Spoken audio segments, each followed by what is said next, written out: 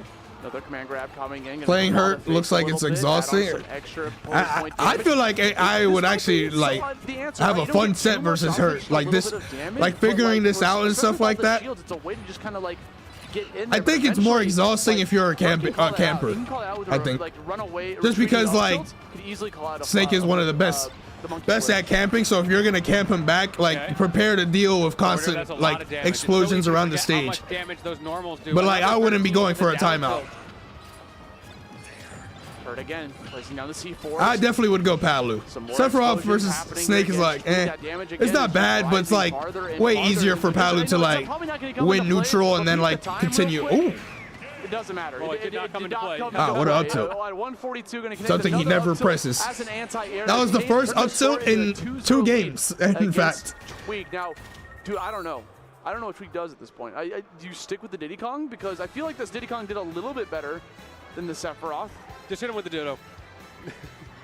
But I don't like. I'm thinking like Cloud, Kicked in oh, he went back. Mithra. Those type of sorties are really good at like closing the distance against. I mean, I guess he kind of got like 2 stocked in the same way. So based on the data so far in the set, both his characters have lost the same. Just like kind of like a solid 2 stock, like in favor of her. Oh, go Snake on him again is not going to work. So you have to really dig deep and keep fighting for that game plan all the way through the war of attrition. Side B is like very difficult to land in this matchup because Snake's crouch is really good. He can down tilt, he can dash attack. Like, yes. Oh, speaking of, can you get anything out of it? No. This time around it is Hurt who has the faster area. Nice. Yeah, it's tough, right? Because the only thing really Sephiroth can do in a CQC situation like that, mid-air, like you have air. Sephiroth's neutral B1 should definitely be faster, bro. That move is so bad. Like, I can't believe how bad it really is. Keeping it even. Had a good pressure sequence in the corner, just hasn't been like I feel like it's one of those moves that should probably be have like really high knockback because it should be impossible to land. So like if you do manage to land it, it should like give you some good ass reward for it. Let him set up. I have Giga Flare. I could put out these flares again and again. He's sharking for that approach from Hurt, but every time Hurt runs forward, he feels unconfident and he has to dash back, just not finding those timings that he's looking for. And running away from these grenades. Like, oh, that's risky. Dude, he gave up stage control for that. You have to take a risk eventually. Nice. That was risky. Now you have good Octa Slash. He had to re-grab the ledge, so Hurt was looking for a possibly run up down smash. I think his down smash does hit Sephiroth's ledge hang. That shit hits a lot of characters' ledge hang. That shit has a very far down hitbox. Yeah. Tweak still has a slight lead here. 143, literally like the smallest little stray swing from that gigantic katana. Masamune would find its answer. Let's see if he can find it though. Please. Oh, dash attack, okay. Tries to jab tech him. Nice. Good up here. Tweak finally has a lead. Tweak is also playing very, like he's playing more in the air than he is grounded. Like I feel like he should throw out some forward tilts, like run up forward tilt. Not obviously like run up in front of him and forward tilt, but like try to space some forward tilts because Hurt isn't really moving that much from his spot, so you kind of know where you need to space it. Could the same thing be happening here? It may be. The momentum has certainly shifted. Wow, what a nair. Short term. Okay. The question will be the long term. Are you stuck in that local minimum, or can Hurt find a way out? Nice. Read the jump. Grab. Okay. Ooh, got some kicks. Got some kicks. Yeah, he got some 2.5% kicks. One more time here, having the Masamune again. That long reach allows you to play a certain range. This side B could lean into something. Orb detonation. It's a back air. Yes. Okay. Waking up right now. All of that was so good. That shit was hella telegraphed. Cause you already can tell when Snake is gonna do a directional air dodge most of the time. When in the string to get rid of it. Dude, the purple orbs are so strong. That great flavored Skittles are hitting right now. It's a great flavor. Yeah. I love artificial flavors.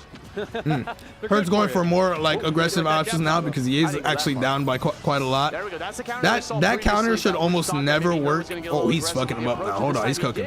Yo, hold up. Trying to claw the double jump potentially. Read the roll for 10%. Oh, getting kicked in your chest right now. That down air like never works. Up to. I'm surprised he didn't like down air or something. Okay, this is one of those scenarios that looks really good for Sephiroth, but it's not as massive of a lead if you don't have the wing. And he just got hit by this grenade when I paused, and he still didn't get the grenade, or he still didn't get the wing. So Tweak is doing such a good job that the game is actively pushing getting the wing further and further right now. Oh, at that To the point where like you're basically fighting. He got the wing and he died. No. So now I paused at the right moment to show you that this lead basically is gone. Okay, now This is one normal snake sequence of like a grenade into Nair dash attack, and now he's like, it's an even game. Oh, kind of got blessed with the Nikita. This is so tough, but he gets Ooh, out good of air it. dodge. Hurt is so smart, man. Like the fact that You Hurt literally just get air nerfed for dodged playing into too that good. ledge to get away from the triple dive as well. Okay, I'm gonna give up some stage control as long as I get away from whatever setup that Tweak's trying to do against me. And the timing as well, because when you have the triple orb, it's not obvious when it explodes. It's a lot harder. Like who practices this? Rare moment of neutral B landing. Apparently hurt. Smashmate goes crazy. Hey, Japan be playing wacky characters too, man. They do be playing wacky characters. Oh no, he meant to Z catch that. Ooh. Trying to space with that F tilt, not able to find it. I would not play the camping game right now. Yeah. He's playing way too. He's playing way too safe. Coming in clutch. Hurt is just gonna be comfortable, like tacking up a couple of % here and there with the nades. High up into the air with that fade too, man. Like, dude, You gotta try to end that shit. You gotta spam some back airs. You gotta throw out some forward airs. Something that could like seal the deal. But the % range, even though it doesn't look like he could bring it back. This is literally one back air and one rage up tilt from killing. Not make that critical error of holding forward just the one time. You think, oh, maybe there's an opening I can force here. No forcing to be had. Every single opening has to be hard fought. Oh my God, the crouch. Tweak just needs one big swing. Oh, yep, up to %. Hold up. Oh, I'm surprised he didn't go for it there. Oh, but now Hurt's controlling the stage, though. Tweak doesn't get the opportunity. Trying to land. Snake's so good at catching Tweak has landings, gotten too, 0 hits in like a minute and a half. Everything, but at this point, like a timeout could be on the table here. We're actually nearing down the final minute of this game. Like Tweak could probably just crouched under the. Oh my God, crouched under the back ear. Oh no, this might be it.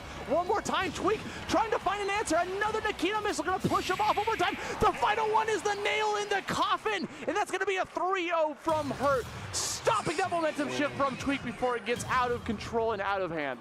Wow, the frame traps from Hurt. That is so sad. Like, legitimately, that is so sad. Like, oh my God. Like, let me see Hurt's percentage, bro. He was at 149 for how long, bro? How long? Okay.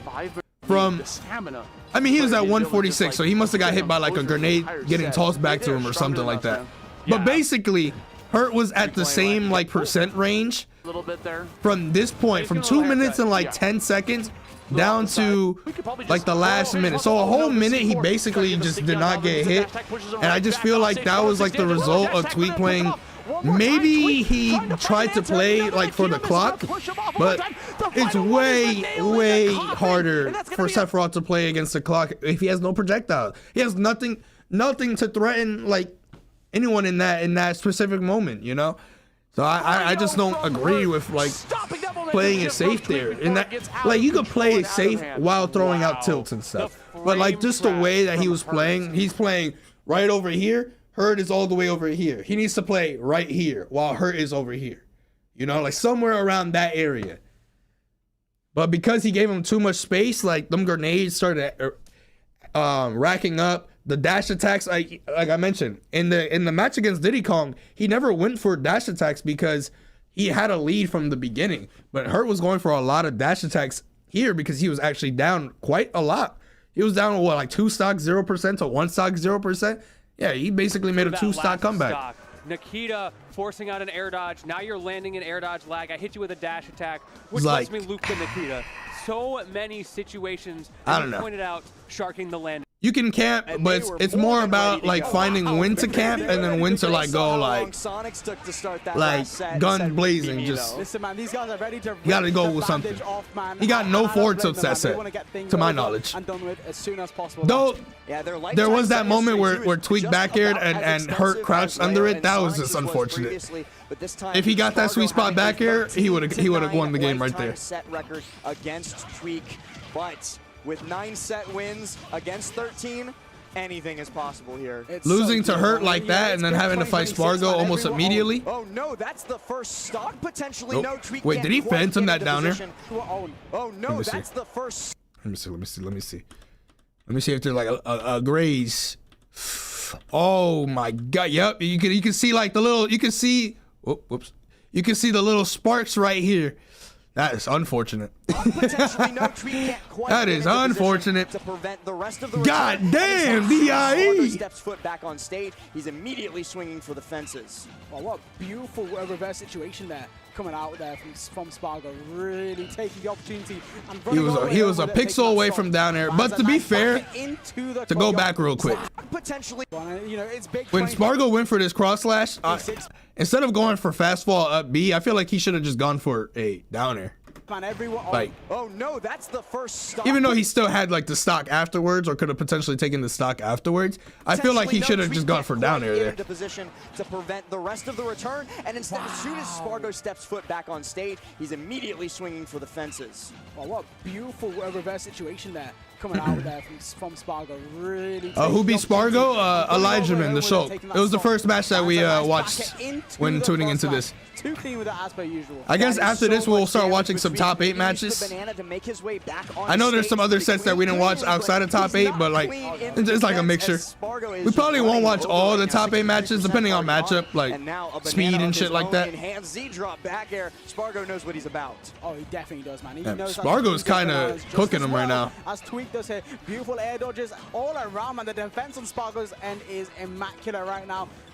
Narrowly avoiding death multiple times in those interactions there. That's exactly what you get with 13 set wins versus Tweak. You know how to use Ooh. Banana. Spargo air dodging away. Dropping it. Not going to get caught by the up smash there. Just continuing to keep this ironclad defense. Yeah, likewise for Tweak as well. We just saw him like escape death multiple times there. Light will be back soon. He don't just choose to DQ. Oh no. Parry? Ooh, Tweak really wanted the There's always a reason, so he'll be back. He'll be back. Don't worry. Double parry as well. Tweak's parries are on point, and they are going to lead to the stock as you hear the Tweak chants ring out in the crowd. Yeah, man. Very, very ecstatic the crowd is right now. Oh my god, Klim hasn't parried! Oh, he might be dead here. Tweak just barely. Oh, he should have gone for forward tilt. No jump again. But he's still keeping Spargo trapped on this ledge until Spargo manages to fight out with that full hop from ledge into the falling fair. Sends Tweak into the corner and chases with the dash attack. Beautiful stuff. Amazing, amazing stuff there. Oh, but still, Spargo has that limit online. He's just going to keep racking up the damage like there's no tomorrow. But forward air getting snuffed out there. Banana in hand though. I really like how Tweak is trying to play grounded against Spargo, but Spargo is just not. Spargo just looks, honestly, he just looks very comfortable in this moment. When Tweak was landing the hits, though, he was panicking, but like neutral. Stuck in shield and center stage, but opting to just disengage. He's just waiting for Tweak to really fuck up, honestly. Once again, Spargo, he just keeps cross slash? Oh, no, and that was just very unlucky from Tweak there too. Spargo picked up banana, and then you have like, you know, the percentage chance of dropping it every time you get hit. Dropping the banana because of Tweak's hit, and then tripping Tweak up. That's them real magnet hands right there, man. The banana's finding its way in Spargo's hands no matter what here. But 115%, not much time left on that timer here for Tweak, man. I will down tilt because it is strong. 127 on him. Spargo tries to close the game out quickly with a quick limit break climb hazard. Instead, he's going to have to do it the old-fashioned way by ledge drop, banana catch, back air. Even that limit break climb hazard was still very good. Even on shield, I mean, for a lot of these players at this point, Smash is more of a work job and stuff like that. Like, you can still have fun with it, but you know, comes the point. They're not here for fun at this point. These guys are, they can smile, they can laugh and stuff, but they're trying to win. At the end of the set, you know, somebody's gonna have to go home. That's just how it goes. Gonna have to fight the king if he wants to get on top. Definitely. Starting things off, man. We're just seeing him. He's cleaving away at the air with them forward airs, man. Juggling Tweak all the way with those up airs too. Yeah, Tweak hasn't even got a chance to respond yet.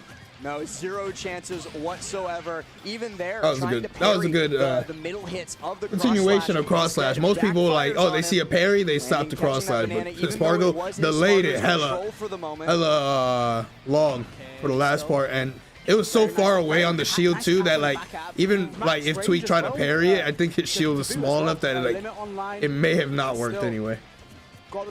No, light didn't go. Once again. So unfortunate with the banana there. I mean, neither of these guys is really getting that much opportunity to make use of banana because the other one is so good at taking it away from them every time they pick it up. Yeah, definitely. Ooh, doesn't manage to catch him there, and Spargo decides to go. I'm surprised Tweak hasn't tried going Sephiroth against Spargo, or like I think he did like years ago. Diddy Kong's not bad against Cloud by any means, but like that he's going to go cover up. I don't know. I felt like he's been feeling like using Sephiroth more, so I felt like if there was a time to try it, maybe now, just to see like how it would do. This time it's proven to be in his advantage.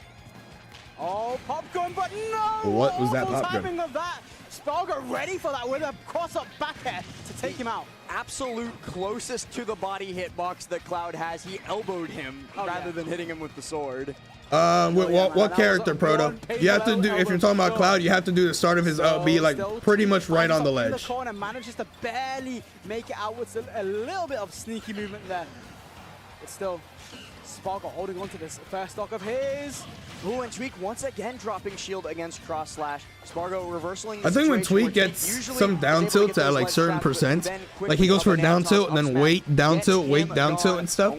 He goes for that because down tilt up smash is not a true combo.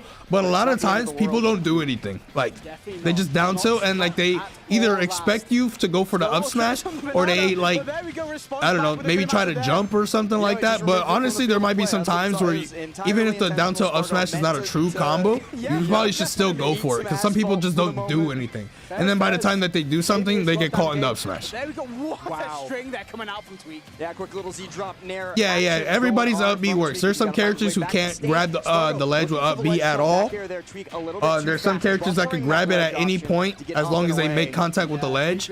And then there's some that like only in specific spots. And the up smash whipping. Hey, hold on, Tweak brought this back pretty quickly. Oh wow, he landed on stage. There at the ledge. First he gets caught by the below the ledge cross slash, and then the up B on the way down. Yeah, with Cloud he snaps to the ledge, and when he up B's right next to it. Control over the stage. Yeah, very unfortunate timing indeed. Finds himself on the ledge. But there, you know what? Keep it simple. That's like one of my least favorite moments in Ultimate. When somebody rolls, like when somebody rolls and you know they roll, but you don't know necessarily if like in the spot that you're gonna go for the grab, if they're gonna end up on the left or right side of you. And then more often than not, if you miss it, you're just dead, or like you put yourself in a bad spot.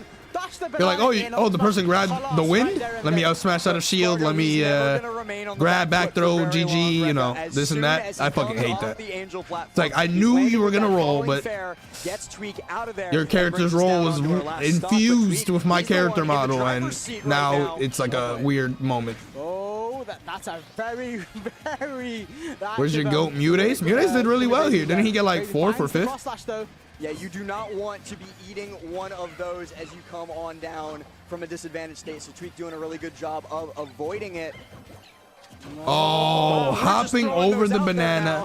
Feels like everyone, we saw Leo do it, we saw Spargo do it. The patient F smashes, that's what it's all about. And Tweak, he's two scenarios right there that definitely were preventable by Spargo, but they're like very niche moments. Scenario. Yeah, very scary indeed, and that banana's gone now, but there we go. Tweak managed to get its mitts all over Spargo. He's going to have to use this limit sometime soon. Wow. And it's gone. No limit, though, so this is a pretty good spot. The only thing that will really kill you, like out of nowhere here, is just like a raw up smash from Spargo. But I don't think he's going to go for it. He's going to opt to go for back here. So right now, you currently have to play around back here. But back here itself is not going to kill. Yeah, to go past and find that up smash.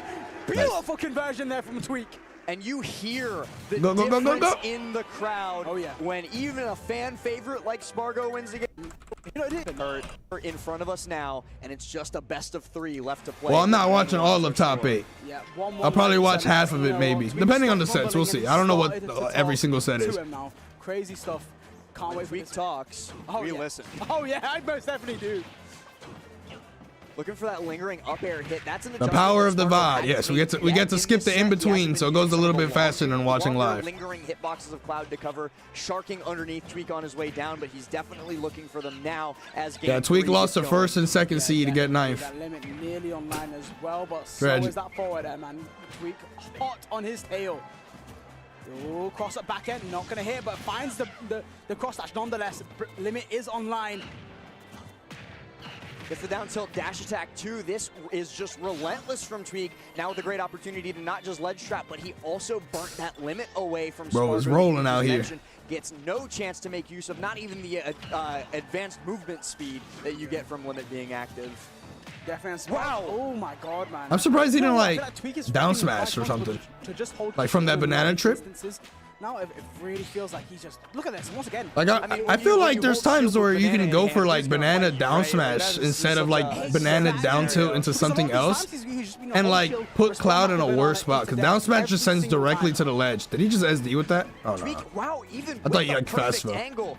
Barely making it back up onto the stage, but make it back he does. Spargo thought he might have been able to yoink a stock away, but instead it's the down tilt fair from Tweak to draw first blood in this rubber band game number 3. But then Spargo, what did I say earlier? He's not one to be left behind. Oh yeah, most Patness, Spargo up smash. Just I don't give a fuck. I'm at low percent. I don't want you to have a big lead. That is something that Spargo does, you know. At times, like if he starts getting desperate, he'll go for it. That wasn't really a desperate up smash, but he was like, "Hey, I have intangibility. Let me just like go for it." Because instead, Tweak, the one to reverse what a combo. I love everything about that. Even the down air from He's gonna keep sharking. Yep. That gonna kill? Oh, really? Why do I feel like that shouldn't have killed? I don't know. Should that have killed? Because I'm honestly questioning there. Did he air dodge like near the ledge? I don't know. But that just made the lead look so massive. Never mind, it's over. Spargo is able to eviscerate game number 3. Everything went downhill from that one up air leading up to the cross slash. Sorry, I blinked. What happened? Got hit with the double forward there.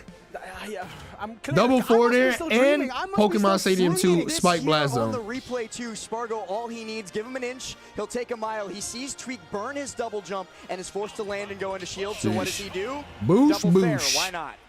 Bam. Them's the goddamn breaks last. 2-1 to Spargo. Tweak, man, he's gonna have to turn up the volume. Tweak took like a half a year break, and now he's playing again. Now, Tweak, man, there's no time. I mean, we've been talking about Tweak talking, but Spargo speaking, and we need to listen just as closely because he is on set point at the moment to go into loser's side top 8. Yeah, man. Oh my God, beautiful stuff. Spargo getting 1,000,000% with up Bs in this set, and cross slashes, honestly, which is surprising about the cross slash part because like you would feel like the cross slashes would be too difficult to be getting all the time. I got another gear. Oh yeah, I got another. This is like a. Oh my God! Bruh. I can't believe that was like the furthest reaching, like finishing touch landing in that specific spot, like never happens. I must be dreaming. Spargo is defining the game right here, right now. Spargo is absolutely feeling himself. This is reminiscent of all the way back at like Smash Tour, like eye roll Spargo is going on right now. He is pissed off that he even has to prove himself down in the loser's bracket. Oh my God, yeah, no, definitely. And still rolls into that limit cross slash. No, Tweak is fumbling over himself right now. So unfortunate. I mean, anybody would be fumbling over themselves when presented with the runaway freight train that is Spargo right now. Oh yeah, going out. Tweak is getting nothing started. There you go. Seems to be able to stop him. but Tweak managed to maybe put a couple break blocks out on the track. Low key, the optimal play there was to throw the banana up and then down smash instantly. Or down tilt. Oh, he's dead. And Spargo using the banana to perfection. Banana toss, F smash. Diddy can do it, I can do it too. Yep, Sorry, let's go back in time a little bit there. Even the cross was on the ledge. He knew he was able to grab ledge and get that invincibility. He knew he was safe. Oh my god. Just let it rip. Just let the damage just build up. Spargo. Tweak will not be in LMBM much longer at this rate, but he at least gets to take one last breath here as he brings Spargo down to the second This match right here is a belt to ass. Conversation in him before it's wraps, man. The podcast is shut down, man. Perfect timing. A belt to ass and a grand tour. Tweak just started it at the Well, right I can see time, why and he hang didn't on. try Sephiroth Tweak here starting to say something. after, like, you know, taking a game earlier in the set. But I was saying that, like, after, oh my god, not another banana toss F smash. Eliminates Tweak at 9th Oof, that was not a good game. Taste of his own medicine. Both times we've seen, you know, every single time we've seen Tweak take a stock, it's been with that, you know, that shield, that banana into the F smash. You don't really see every single time. And Spargo, it's very rare for, like, honestly, it's very rare for Tweak to just get hit by, like, raw banana like that, like raw banana forward smash, or like to get hit by a banana on the ground. Like sometimes he'll get hit by like maybe like a banana toss in midair, and then the person might hit him with an aerial or something like that. But to get hit by a just banana S smash, especially twice in the same game, bro literally lost his stock at like 70% every stock. He got finishing touch the first stock. I'm just okay.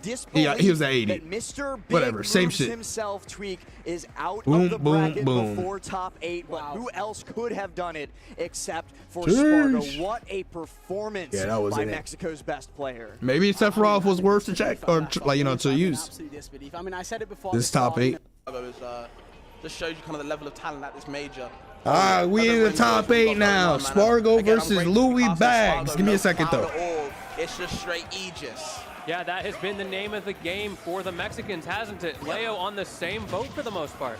And I understand why. When you got moves like Foresight. What up, by the way, Steve? I play them all too. Yeah, true. This character is nutty and has that spacing, I think, very important in this matchup, having that range with these Spargo, I feel like I haven't seen Spargo. Well, I mean, he hasn't been going to tournaments and stuff like that, but the Spargo Ages is the first one today.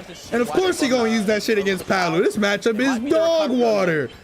Seeing a lot of these down. How many times have you heard me say that time and time again? This ass matchup. Spargo definitely has it a little tough on that front with his character pool because both characters are a little bit exploitable off stage. I agree that he should be dead a little bit easier on that front, but we'll have to see how it goes. Can Louis take advantage of that? See, look, listen. Here's a general rule of thumb. This is honestly for a lot of characters, but when you, has it a little tough on that if you ever forward air or if you send somebody away like this, and you look at the blast zone and they air dodge, they're air dodging not because they want to. They're air dodging because that's all they can do at that point in order to come back. You know? I agree that so like right here when he air dodge, he has no mix up. He's gonna do a low end recovery, and like the way Spargo tries to forward air here and stuff like that, like he just misspaced it. But in general, I'm just like, you know, just using this as an example. Palu doesn't have a hitbox on her up B, so like you wanna at least have your hitbox out or have your hitbox come out near the ledge to try to 2-frame it or anything like that, as opposed to like being on stage and like waiting. Because I've seen so many people wait. I mean, it's just like, bro, what are you waiting for? This is not like Zelda's up B. This is not like, I don't know, insert a character with a hitbox on their up B. This ain't Pikachu quick attack and shit like that. We do have time to shark though. Opts to go to the pyro, which means doesn't have. He just messed up the forward air though. Like he had the right idea, but he just did it too early to the point where like, or he went on stage too quick, so the forward air hitbox didn't actually come out. Just a Mithra right now. Where we going? Where we landing? Ooh. There it is. You can see wasn't a true combo, but Louis Money going for a back air out of hit stun there. That was definitely not what he wanted. Got to the 140, 150 range where those smash attacks will kill even with Mithra. Yeah, lingering up smash as well. You know, pretty good find from Spargo. Pulling out the air dodge as well. Okay, it's the back air. Nice. Talking with the upper as well. Lewis and the Aegis, the Jar Masters, still looking clean from Spargo. That's the thing. Once you get one big, yeah, he really needed that shit to kill. Not gonna lie. So good at finding that up smash, and even sometimes the F smash in the corner. Good catch on that side B. What the fuck? So many jump callouts from both players so far in game one. Gonna look forward to seeing adaptation as the set goes on. Yes, sir, Tifa. Yes, sir. You don't even gotta wait that long. Is he dead? Neutral and the shutdown from Spargo, an early stock. When did he do that first down there? 44%? Hoppy is a good term for it. That ultimate neutral and the obviously the other down there wasn't a true combo, but giving him a 2-stock advantage. Yeah, absolutely. That is so much power, and you throw in the rage there, like god damn. That's the arrow back to Les to reset the neutral, but it doesn't really matter. Spargo not letting this. Nah, ain't no way this is a 3-stock to start off the top 8. Yeah, Luis getting tech chased so hard on that platform. That is something that Pyramithra is very good at. That might have been something that Spargo was thinking about. And with this massive hitbox of the Pyra sword, any big hit could convert that down air into an up smash, down air, up air, even a bad DI on a nair. Good jab call out, but recognizing Spargo wanted to back off. Good advance. I don't have to differentiate. What you talking about? Okay, slowing it down. But Luis keeps getting hit. These landing nairs are working pretty well to break up the juggles, though, because they're so active. Nair is a big move, so I understand why you're going to be, putting out in the fray. But you have to be on, careful where if my memory not going to end so well. Right, it's a big move, but it's my memory is correct. I'm pretty sure there was a set between Spargo and Louis Money where they were like counter picking each other the entire time. To keep out and Louis Money would lose this matchup, then he'd go like Fox and beat Spargo's Aegis, and then Spargo would go Cloud against the Fox, and then Louis Money would go Palu, and then like just keep it going basically. But Spargo won the first game, so he always had so not a big deal. He always had like the 1-up on the counter picks. That shouldn't kill. That's from the ground. From Pyra, Spargo making sure. Just can't get the stock just yet. But I don't think he's gone Fox in a long time. That was like a very old set at this point. Very hard for Luis to deal with, getting a little bit outranged right now. And sure enough, the up tilt. Either up tilt or up B. And I swear to you, Lentini, I feel like I'm pretty sure you can even up smash that too if you're like, if you air dodge or if you spot dodge at the perfect time for the grab, like very early on. Louis Fox, man.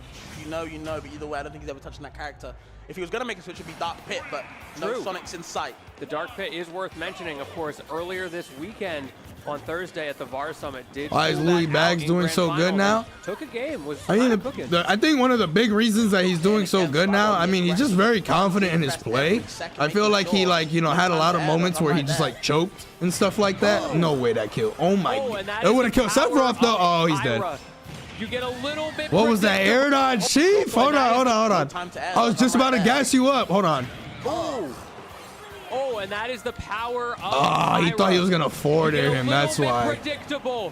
And that is all it takes for Spargo to completely. All right, well, barring that stock, he's been playing very good. Also, one thing that's like that he's actually been like landing a lot of is and this is something that he goes for a lot of smash attacks when he's like really like on point with his reads and stuff, and he has been landing them a lot. Like he was like throwing them shits out against Mia, Hurt, Carmelo, basically all the Japanese players, Peanut as well, like back at Afterburner and shit like that. So and he was landing them. There's that back air explosive flame gonna pop low key in this moment right here.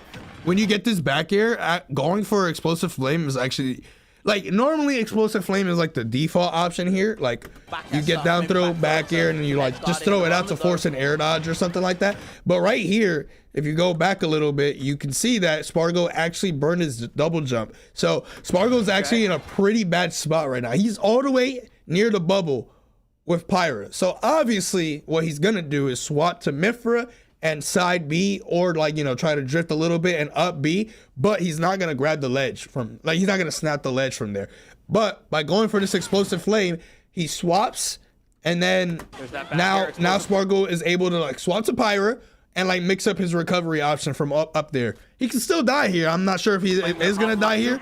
He ended up not dying. He ended up landing, and now Louis Money is back on a the receiving end, or like now neutral is reset, and now the stock isn't taken. Gets hit by the early photon edge, and all this additional percent is adding up. Ooh, what a forward air. Able to make it back. Spargo could have reversed up B that. crazy frame there from this character, and again going 3-6 up to 1. Louis in That shit trouble. killed, bro. 2 games in a row now. Forget That up second smash place. crosses Looking up to so settle straight often, away. but like, Yeah, this is a tough fucking hate that up situation to find smash. yourself in on the loser side. Up against Yeah, this is Spargo not this early. the set that I thought I was gonna click on. I'm gonna be honest. Again, going on a monstrous run, taking out Tweak in the process. Louis might be next to face the Maker. Ah, my Another God. upbeat, Nothing is going Louis' way he's had to here. warm up a Oh, little bit. Vars the some double wasn't dash quite attack, as the speed, has been a desperation. little bit out of the I game, know it all but too has well. expressed his excitement to be back in, and it's great to see him performing at this level on such a big stage. For sure. Wow, immediate up B. Spargo saying get off Oh me. And my swinging God. And actually hitting this time. All the F tilts. Both ways as well.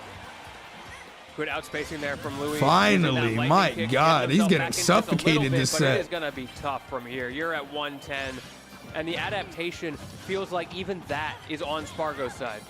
This seems like Mithra is too fast, man. Spargo's winning neutral over and over. Louis just kind of getting outpaced. He can't find the cracks. See, there's these occasional lightning Like kicks, these are, spacing that this out. is Okay, one of you those got one matchups hit, that it looks but Spargo, when he crazy gets that hit, like controls so Palutena much more was so safely. like dominant in. Like you would not think that Palu was a top tier looking at this. Like at any point, it would look like a normal character just getting power correct. Just gets up. But that's just how it is sometimes. Ooh, trying to catch Louis. She was doing this to some characters back in the base game of Ultimate. Now she's the one getting hit by Of course, it. he's so far behind. He needs to make something happen, and Spargo just patiently threw out hitboxes until one caught. Yeah, that back air was. You know, Aegis is broken, but like Spargo looks like he's pressing buttons because he's able to. 2-0 down now. He's able to press buttons. The thing is, Aegis swings at so many angles that like even if he's swinging a lot, he might like clip you by like with a forward tilt or an up tilt might like anti-air you when you're trying to go for stuff. Palu doesn't have like good quick buttons on the ground. She only has grab and dash attack. I agree.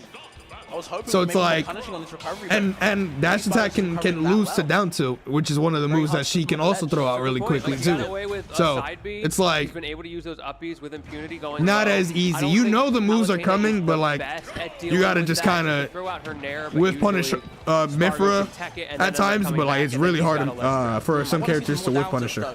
You know, get that one active. Scepter, whatever the hell it is. Oh, that was a good idea for the down air. Oh, what an up air. That was a cloud up air if I ever seen one.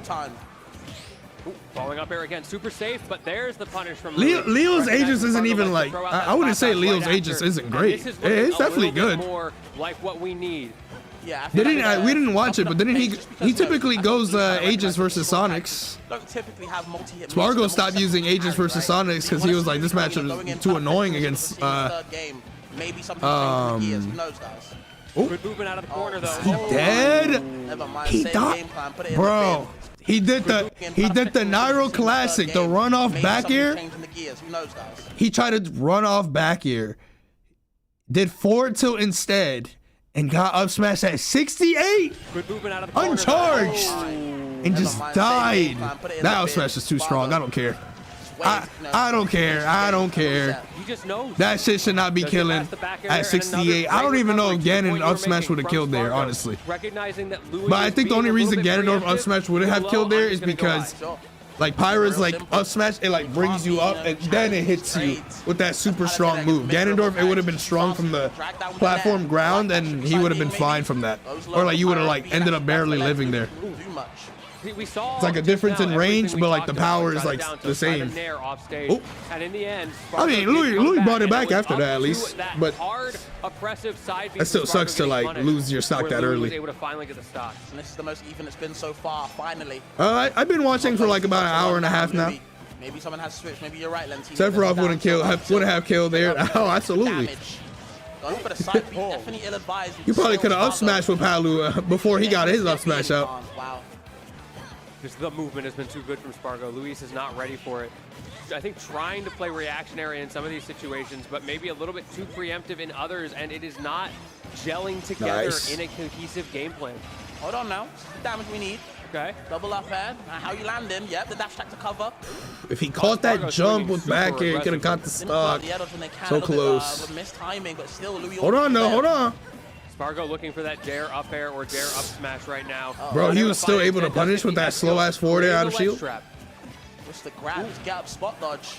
We're getting real scrubby in here. Okay, then there, like that for the drag down, goes to the back. I don't even know if that's intentional, but regardless. Even game, even game. Drag down. It's been the moneymaker so far. The adaptation setting in.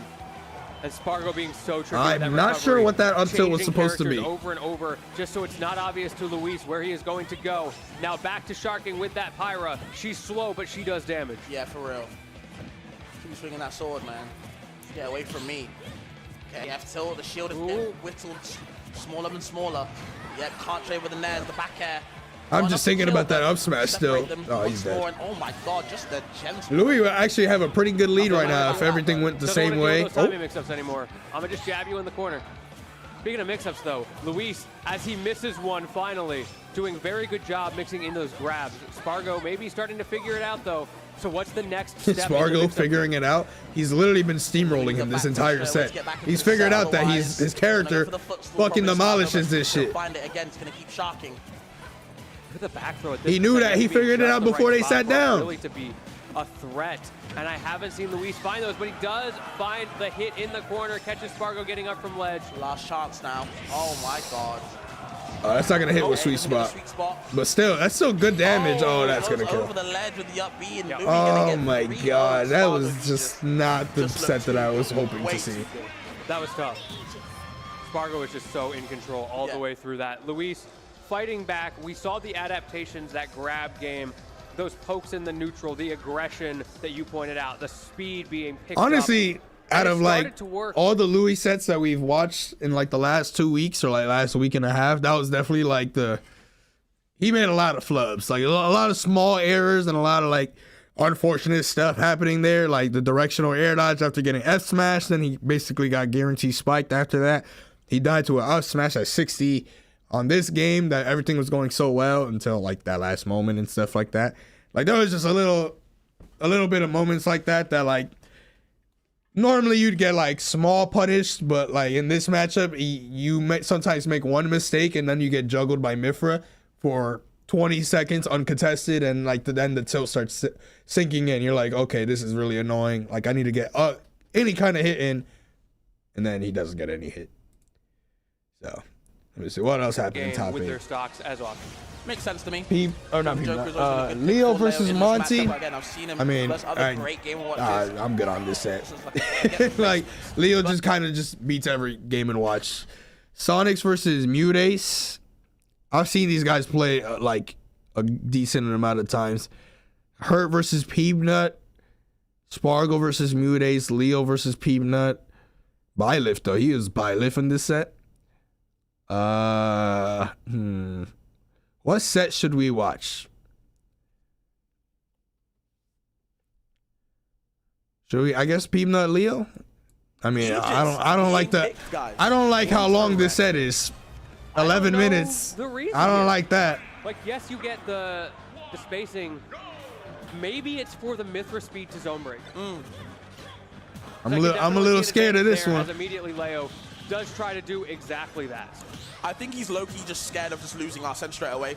I think Arsene would be the difference maker in a set like this against a big zoner like Mega Man, so not having access to it a lot of times just because you're being pelted would be very annoying, at least with this set. Yeah, you might get edge guarded a couple times, but on that neutral play, like you said, the zone breaking going to be super important, so. Peanut has entered the Thunderdome. You played the slow set. Stay Mithra, dog. Stay Mithra. Sort of like the four horsemen of playstyle slowly assembling themselves against Peanut, who has to prove his ability to fight through every single one individually. Just 11th for now. I like the back air one. Couldn't capitalize off it though, but the low key, this is a matchup that you basically stay Mithra the entire time. Like, frame advantage, man. Mithra. I guess maybe if you put Mega Man in a certain spot off stage, then you can possibly like go Pyra, like get a forward air, maybe down air on the recovery or something. Oh no. Oh, he burned his double jump early too. No. Peanut not deterred by the double down special. I'm gonna kill you for it anyway. Yeah, forget the motion in the ocean. We're just straight up drowning right there. Mega Man is heavy though, so I can see why he would want. As well, but actually falls out. Actually, could have got a kill there, but got to do something different. Yeah, you got to be careful with that move. It's still a win that he popped out of the dash attack. And now we're in the melon zone. Okay. He is Melon Lord. I like that angle, but the foresight doesn't even get the fucking leaf shield saying, I don't care. To run away. Reset the neutral. Pyra time though with a down throw. How you landed? Ooh. precariously. Yeah, he got to is the remove answer. Rise Now from his Leo's tag. slightly Rise off probably on thinks his it's him. F-tilt. But Might it's have been about another him. He kill don't there, know you, but little that bro. backer was not. Okay, big trade from the Crash Bomber. No Metal Blade that time. It gets a grab. You're stuck in shield. Never a good time against Oh, Mega he Man. lost his Right jump. forward F5, Oh, repeat. and the pellet. Finishing it, though. Another Ah. down air spike. Another one. This Add is- to the tally. It's exactly what we were scared The of with Mythra this was character smoking pick. him the Eva first is 30 so seconds of the good match, at and then creating that's like checkmate basically it for her. edge He's guard. been, There's he's just nowhere staying for Leia pyro. to go to not He's get hit staying by that pyro down. the entire time right now. It took him a stock and a half to swap back for the first time, man. Right, he just uses Like, tether, you're not teleports back catching to Mega stage, Man running and away it's a with very Pyro. difficult No game of climbing fucking for shot. to catch him in transit. Okay, I like the up B spread. Chroma Dust. Oh no. With the Crash Bomber explosion. Didn't get to finish off it though, but good option nonetheless. Forward throw. Leo stuck in the corner again. He started off so strong, he just hasn't been able to finish his plate. There we go. Oh, really? Still alive though. Avoids the down air. No down tilt either. Just the leaf shield to attack on more damage. P might be getting a 3-stock, bro. If he gets a 3-stock, please switch off the Aegis immediately. Oh yeah. Never mind. No one Sheesh. 3-stock's my favorite player. I still think you should switch off. This is not. Leaf unless he does shield. something crazy on this last stock. This is not. How good do I working. think Mega Man is? I've always Okay. said Mega Man is underrated. Not But the I'm best not gonna trade, lie. 17%, Oh but my an God. immediate up tilt. Not even allowed to run in on me. Sheesh. Bro, we got young man reactions. I'm saying. See, it's like small things like that. Not the best It makes trade, sense not for Peanut to go for S smash into up tilt here. That up tilt was like perfect though. But like it's like one of those things where it's like Peanut knows that even if like he misses his up tilt, that the Crash Bomber that's on Leo is still gonna be like a safety net. He's not gonna get hard punished. Leo's gonna have to either block or something. At some point in that second that he went for up tilt, that he knows he's not gonna get hard punished there. You know, it's like one of those things where, all right, whatever, the bomb is gonna interrupt any sequence that you may want to do on this F smash. Let me go for this up tilt. If it works, it works. If he runs up and blocks it, the Crash Bomber is gonna save me, and I'm not gonna get punished that much. Rinse and repeat neutral, like, you know, like back to neutral, yada yada yada. So it's like one of those things that you gotta just keep in mind. That you got hit by the side B, you kind of have to give a We little got bit of young man respect here. reactions. I'm saying. Wow, what a catch. Okay, well, what do we do now, guys? Are we staying? But I was with gonna the Aegis, say, or is yeah, it, I always thought Mega Man was character? underrated, but he might be a little bit better than I thought. Even for me. On those edge guards, we do see a small battlefield. I will there. say though, it hasn't been that long since Peanut's been like, basically like a consistent like top 8er and stuff like that. So people who he's been beating to get to top 8 or who he's been beating in top 8, gonna have to probably do some homework. You're gonna have to learn this character. It's one of those obscure, or not obscure, but like one of those uncommon characters that now you're gonna have to learn the ins and out of. It's not like a one-off kind of thing. Also, I do agree going Joker though. Trades. Aegis is fine though. I think Mythra versus Mega Man is not a bad matchup. Pyra might be a little rough, but like Mythra definitely has the tools to deal with like some of the stuff Mega Man does. She's just really fast. More Arsens per stock, right? Because you're going to get a lot of those down Bs. I don't think Joker necessarily is a bad matchup either. 2 Arsene per stock scenario. But it's all about comfortability. Any matchup could look bad if you're not like comfortable fighting against that character, you know? Mega Man probably scared. No F tilt available. No grab either. And again, as soon as Arsene comes out, we saw Peanut just go for down B again and again and again. The Leafs were coming out in spades. I do think Palu's good against Mega Man. I mean, shit, Peanut lost to Louis Money last week. But speaking of tick damage, Peanut the master. I wasn't surprised. No back air available. Just runs away from Well, the I gun. was surprised because Peanut actually had a big lead game 5 and he like started not pressing buttons, and then like Louis Money made a big comeback on him. And like I said, Palu don't make big comebacks unless something happens. Like, oh, back here, nice. That was good. That was nice. That's something to watch out for in this matchup, though. That's for like sure. 3 situations in a row there. No. As soon as okay, that's not what I expected to happen. But as soon as Leo went that far down with that down B, I thought Peanut was gonna do that leaf shield shit where he just like basically just like. He's like, hey, buddy. He's like right next to the character and he tries to catch her jump with leaf shield. But that was even worse than I thought. He footstooled him and that's it. Bro, that's MK Leo. Peanut, what are you doing? You said about the recovery of Joker. That's what I expected him to do right there, actually. He is not afraid. He is peeping out on stage. He's peeping out off stage. It's 3 stocks to 1 right now. Just completely gimping him. That's unfortunate. Arsene, I don't give a damn about. He was doing fine too until that moment. Yeah, what you got? I'll just edge guard him too. Oh my, okay. I saw it. I saw the down air spike. It was so close. Peanut. Yo, again, such a good move. Yo, Leaf Shield is so corny. I hate that move. Fear. Finally getting back here. High key, that's the most annoying move. What a cost to Leo. 73% on his last stock. Goes so deep. And a little bit of a miscue on the recovery. A rare mistake from Leo. Dropping that in, I think, a JV3. I got no words. I got 0 words. I thought the Joker would be the answer. We both did. But that got kind of trash. Yo, at that point, you might, you know what? You know what's I think a good character against Mega Man? Whoa. Wait, he went Byleth? Go? I didn't see. He went Byleth. Oh, I wasn't going to say Byleth. I was going to say Lucina, dog. Lucina low-key, not bad versus Mega Man. The crowd is cheering. She got a decent amount of moves that go right through Leaf Shield. You don't have to respect it as much. He's pretty good at edge guarding. I wouldn't think this is a good choice, though, in my opinion. But at the moment, it's looking pretty good. And if there's anyone in this tournament who's been a closer up until now, it's been Peanut. I like the nair usage from P, the dash attack as well, just to catch him. Oh man, be careful, please. Get another back throw. Oh, that sent you far away. But the recovery does snatch you from far away. This is the distance demon. Nair into forward air. Sephiroth would have died there. Nair? Why would you nair there? It's forward air again. No! I'll tell you one thing. I don't think Peanut has a lot of Byleth experience. I wouldn't imagine so, but it's still Peeb at the end of the day. That's another thing that, honestly, that's helping Peeb a lot. He's getting a lot. Oh, shit. Oh, shit. Hold on. But it's still his turn. He wigging out. He wigging out. Going for the down. I was going to say that something that Peanut has actually been landing a lot against people is up tilt.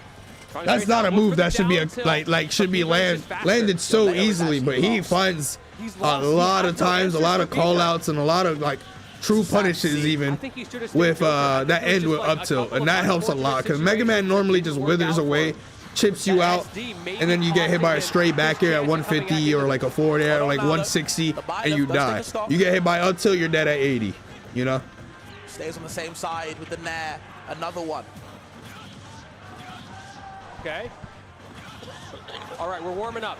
We're getting something going. Doesn't get hit by the back air, but the threat is there from MK Leo. Slowly but surely, also, I don't think fighting Mega Man on a battlefield is a good idea. Small battlefield and battlefield. He's out spacing. Having those platforms where he can just up tilt and then have the end lag of his up tilt get cut in half because he lands on the platform up there. That also helps for him going for them sometimes. Obviously, some characters also got better benefits on small battlefield and shit, but based on what I'm seeing, because it also looks like people need to know what Mega Man does still, and that's not on Peeb, that's on them. Peebnut's been fighting a lot of these characters for years. They probably can't say the same about Mega Man. For the roll in, but he's just not giving it to him. Very stoic. He's gonna wait there. Leo needs to kill straight away, man. Leaf Shield, chip. Hunting for it. He going Leaf Shield again? Peanut went high. Oh, wait. Now he's trying to plank at the ledge. Peanut gonna respect. None of these options are going to give him a free kill. Peanut is going to whittle down for his life. Okay. Just trying to find his way back in with the back air there. No jumping allowed. Tether cancel. Yo, Leaf Shield. Stage. I love that drag. Another forward air, but too far away to get that kill. Ooh. Doesn't double down, but does get the reset with the nair. Nice. Definitely worth the trade. His last stock, game 3. Leo's chance. Hold on. Don't roll in. Okay, rolls out. Smart. Oh. Trade to the back air. Up tilt is there to catch the landing. Good wait from Leo. Patience. Oh, hold on. Starting to cook. It's an even game. The Byleth's actually doing pretty good. I'm not going to lie. Fight for it. Leaf Blade comes out. Forces out the jump. Air dodge going to be safe, but he gets caught the second air time, dodge. trying to get out of the up air. Almost goes too low, but he's still alive. That nair, though, very annoying. How you landing? Goes for the rush. Ooh, it goes both ways. How's either of them going to land in this matchup? Leo is sharking. Grab? Frame trap on the up air, and the grab into back throw, forcing him to the reset. And the pellets working out from Peanut right there. Trying to get the chase. Air dodge is down. Insane decision from Leo, but it might The be crash what bomber? keeps him alive. The timing on the crash bomber a little bit off there, but he doesn't get punished. No air smash this time. I Up like for the it. chase. No jumping back allowed. Peebner Damn. with a swift 3-0. He was And the actually doing Byleth very good was with the showing some Byleth, promise, honestly. but sometimes promises get broken. I feel like if he... He beat the Joker, and just barely, but he beat I the mean, Mega Man is like one of those like obscure characters, honestly. It's like we're seeing, not to the same degree, but like we're seeing basically one of those things where it's like before where there was only like ESAM with like Pikachu and stuff. So like, and then like the next best Pikachu basically just didn't exist for like ever. We're basically seeing that kind of happen again right now, but the difference is it's like 7 years into the game. So like, you know, people should have more knowledge at least about Mega Man at this point in time and stuff like that. He still is an annoying character, obviously. I mean, y'all hear me bitch about it all the time. Like, oh, if you're down to stock against Mega Man, that's one of the hardest characters to make a comeback on because he just gets all what he gets what he wants so much easier, which is basically chipping away at your stock. You're gonna be holding in, running into pellets a lot. Boom, boom, boom, boom, boom. You're at 80. You're like, what the fuck happened? I still haven't taken this stock, this and that. But I was making that comparison with Pikachu, where who the hell is the second best Mega Man? You know, what Mega Man is doing anything? Even Peepnut at a time, even when Peepnut was the best Mega Man early last year. He was getting like top 32, top 64 and stuff like that. And at some point in the middle of the year, things just kind of clicked for him. He was like, wait a second. Let me just do this. Let me do that. Let me do this. Like something clicked in Peepnut's brain and now he's just fucking people up. Like people that he was struggling with or like was making him get top 64 and stuff. He is steamrolling them now. He definitely leveled up hard. 3 games, 3 characters. Leo it was Repo. Well, I was talking about in the U.S. I was talking about in the U.S. Sorry. Obviously, there was Kameme and Repo in Japan that used that used Mega Man, but over here, Mega Man outside of Peepnut doesn't really exist even now. Let's go. Only one of them is taking that is a mid-ass trophy. I'm not gonna hold you. Already with 3 projectiles. We haven't watched Sonic's play. This is winners finals. 2 grenades locked. Guess we'll watch winners finals. The last time Hurt and Sonic's played though, Hurt kind of got his ass whooped. Already on Sonic's. Yeah, I mean, and again, I kind of prophesized it coming into this match. You know, one side's going to want to get their hands on the other first, but it's all about how you do it. Catching the homing attack. Okay, nothing off the C4. But able to pop him back up with the down tilt. You got to be careful close with Snake. This is the best CQC ever. He has not even hit Hurt. That 10.8% is from a grenade blowing him up. Untouched. And that trade went Hurt's way as well. So we'll see if he's able to get through. Of course, that's the most important thing. You just have to find your way through the Hurt and Sonic's only played for the first time not that long ago. And Sonic's just 3-0'd him. Like 3-0 GG.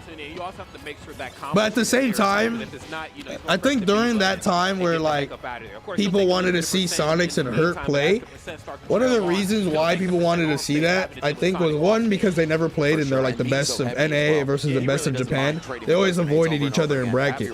But another reason is that Sonic's at that time was always like, anytime he was in Vegas, he was always fighting against like MVD and getting like Snake practice like consistently. And then when he was in DR and like would enter tournaments over there too, one of the best players in DR is also a Snake player, Omar, as well. So he was, you know, like he knows his stuff about Sonic, or I mean about Snake. Now at this point, I don't really know like if he goes to locals or anything like that, but regardless, like he was very good against Snake, and it showed when he 3-0'd Hurt when they finally did meet in bracket and stuff like that. But Hurt is one of those players that probably, if Sonics did even like attend a Dominican local, regional, or even a Vegas local and fought MVD, his ass was watching that shit. His ass was studying that. Anything that he can get of Sonics fighting any Snake player, guarantee you that motherfucker grabbed himself some food, sat back, was just watching that shit, paused it at moments, be like, let me replay this. Like, okay, this is probably pretty good. Oh, he has a habit here, or like this is like something I could take advantage of. This, that.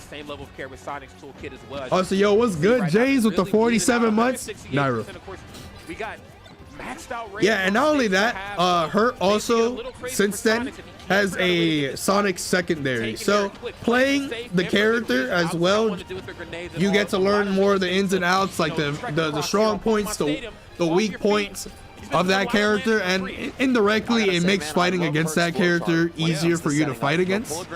So I think that probably also has a large influence on it too. And then the one that you pulled first is cooked a little bit because you spent all that time jumping and pulling the other one, so then you pick it up and throw it at the opponent, and it's pretty close to detonating. So he just rinses and repeats that over and over again. You saw him spend like 20 seconds on the right side doing that, and Sonic's couldn't do anything. 100%, and it's so good to have that presence of mind versus Sonic as well, because he's one of the few characters that has the footwork, able to get to the grenade in time after it's thrown, catch it, and throw it back.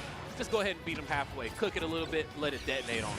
Exactly. And right now, though, when Sonic wants to I mean, just like watching this, it's kind of a repeat of Tweak versus Hurt, where I'm watching like Hurt just do the same thing over and over again, and it's not really being contested, or at least it's not being contested well, in my opinion. Like, obviously Sonic's is gonna, you know, opt to go for like a little bit more of a campy playstyle and stuff, but I feel like when Sonic's really starts to like, not ever gonna kill unless you're near the like, I don't know, be more on the like aggressive side. Really racked up at this Why do point. I wait? And it's guaranteed up tilt. Did they play at the VARs tournament? Or was that Raph? I think it was Raph, and Raph was like actually cooking Hurt and then just choked like really badly. Like, he definitely should have beat Hurt that set. I think that's what I'm like thinking of. So I'm surprised that I don't know if like Sonic's got any advice or didn't like watch that set, but like that was a perfect reference of like the most recent set possible, literally 2 days before this set occurred. Oh yeah, all the coverage right there. Got a Nikita, got a grenade. Like, I feel like Raph was really cooking him when he was being like more on the aggressive end. He was doing like that spring shit where like you spring on the ground, air dodge down, and you get your jump back and shit like that. Oh, bad jump from Hurt there. He probably thought that forward air was just gonna be a true combo anyway. Catching him with the forward air, excuse me, off stage right there. Bro, I'm sorry. Hurt looks legitimately unbeatable. If not for the fact that I've seen him lose before, I would believe that he's just undefeated all time. Yeah, Hurt looks undefeatable, except for when he lost. That's what Max said. Yeah, what is it, level but I mean, I see what he's saying. Like, cracked stats too, so. Like, a lot of Hurt sets do look dominant when he's not fighting against Mia and Dormigi a little bit. Certainly cracked out. Okay, Sonic though right now on the answer back here on the way down. Ooh, good. Ooh. Oh my God. The spacing on that up air and back air to not hit the grenade was so good, and then he just stood on the platform and ate both grenades in the end anyway. You have to land a kill on a character that's so fast, but fortunately for Hurt, he has the luxury of. Okay, Hurt is just kind of. Oh, that's it. Bad dash attack. Bad dash attack. Hurt was kind of just choking there a little bit. Hurt gave himself like 50% in like 5 seconds with his own grenades there. You know, and I really got to give it to Sonic. I get it, you know. Caught in that corner, grenades right in front. You probably think, okay, I'm just going to run over this grenade. You know, I get up close. Skip. I mean, yeah, you know, and a lot of this is what makes Sonic as well. So we didn't really get to see play out in that first game. I mean, we kind of talked about it coming in. You know, the ability to deal with characters off stage. Now, of course, Snake kind of cut from a different cloth. Does have the ability, though, to knock him off with Cypher. But I don't know. Really see it play I mean, obviously this Snake gameplay and stuff, people hate fighting against Snake. I'd rather fight this than Steve constantly getting like materials and shit like that, or like there's like, oh, what an up tilt, what the fuck? Hold on. Sheesh, that was a hella good up tilt. Barely any rage on Hurt, but I was gonna say that like enough to kill himself 100. Like, at least with Snake, he's not like passively getting something while he's camping. So like, I don't know, it never feels like, oh my God, now he's starting to camp this is the worst thing that could happen. This, that. Steve, though, is like, oh, man. He can rack up percent so fast. You got to think about how you're going to go in sometimes. And while you're thinking about when to pull the trigger, he's also getting, he's getting consistently stronger as time goes on. The damage just racks up so fast against this character, man. If you're not pixel perfect, which, I mean, how could you be? Yeah. He's going to really kind of destroy you. I guess Min Min is kind of similar where, like, not to Steve, but, like, where she could camp from afar, you know, throwing a bunch of attacks and shit like that, and it's just annoying. But, like, I don't know. The thing is like I can't contest some of those hitboxes with my characters, or just in general. When Min Min does certain stuff, I'm like, oh my god, this is just toxic as fuck. Like nothing is happening to Min Min for throwing out these severely, poorly spaced attacks. Sometimes they get they do a little too much and it becomes easier. Up here. Uncomfortable jump off the ledge, met by an even more uncomfortable up air. Hurt right now goes up big. Wait, hold on, yo, hold on. Hold on. Yo, y'all see that? Like, yo, look at this shit. Look at this shit. On there as well. When Sonic's got hit by this up air, look, obviously Sonic's is not happy, but look at her. Look at her when I unpause this shit. He takes 2 quick ganders at Sonic's right here. Look. He looks at him real quick, and he looks again. He wants to see. He wants to see how tilted his opponent is. He wants to see. He's like, oh, those 2 ganders real quick. He was like, oh yeah, that motherfucker mad as fuck about that shit. Oh yeah, let me ramp up this grenade shit to like 11 real quick. He gonna be running into all this shit now, baby. Let's go. He's like, yes, I like that. He can match you blow for blow. Any nerves that Hurt could potentially have goes away with those 2 glances. He's like, oh, what I'm doing is a mighty fine job right now. Okay. Bro, it literally feels like there's no right. Bro, just he removed the Dominican jeans. Again, Hurt just kind of using that same the buzz check. Nah, the buzz make that shit obvious. Be reversed with another one. Bro, be getting up, he be like over and over again, and even looking at you like that, bro. Looks like he struggles to get in. Of course, Sonic not blessed with the same disjoints as a character like Mithra, who also has a lot of speed, and for good reason. Yeah, right. That would be disgusting. But even still, I mean, Sonic's is kind of getting whooped here. Are really gonna land these openings either. You kind of have to bank on. This is like Spargo versus Louis Money, where I'm like, I thought it'd be closer. I didn't know the set score for any of them. So I'm like, this is bad. I don't know the set score. I don't know like how close the matches were themselves in the set. So I'm like watching this and I'm like, damn, you're kind of getting whooped. Obviously not enough to really send any sort of message home, but you know he knows his opportunities for greatness. It's just Hurt is just closing all. Gotta play some Aventura on that in that headset right there, man. Lock in. There's no real purpose in me leaving this sort of method. Why would I? The buzz plays, but like for fun. It's not the same. I did see a little variation that's actual that I'd like enough to point out as well. Sometimes he'll pick the first grenade up, have it in his hand, and then pick another one, which forces that one that was originally in his hand to drop. So ridiculous, man.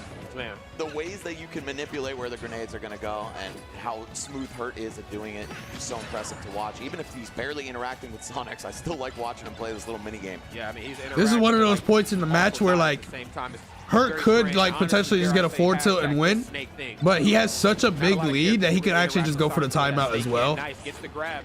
Nothing off of it. Yeah, didn't even get the throw. It was Hurt's grenade.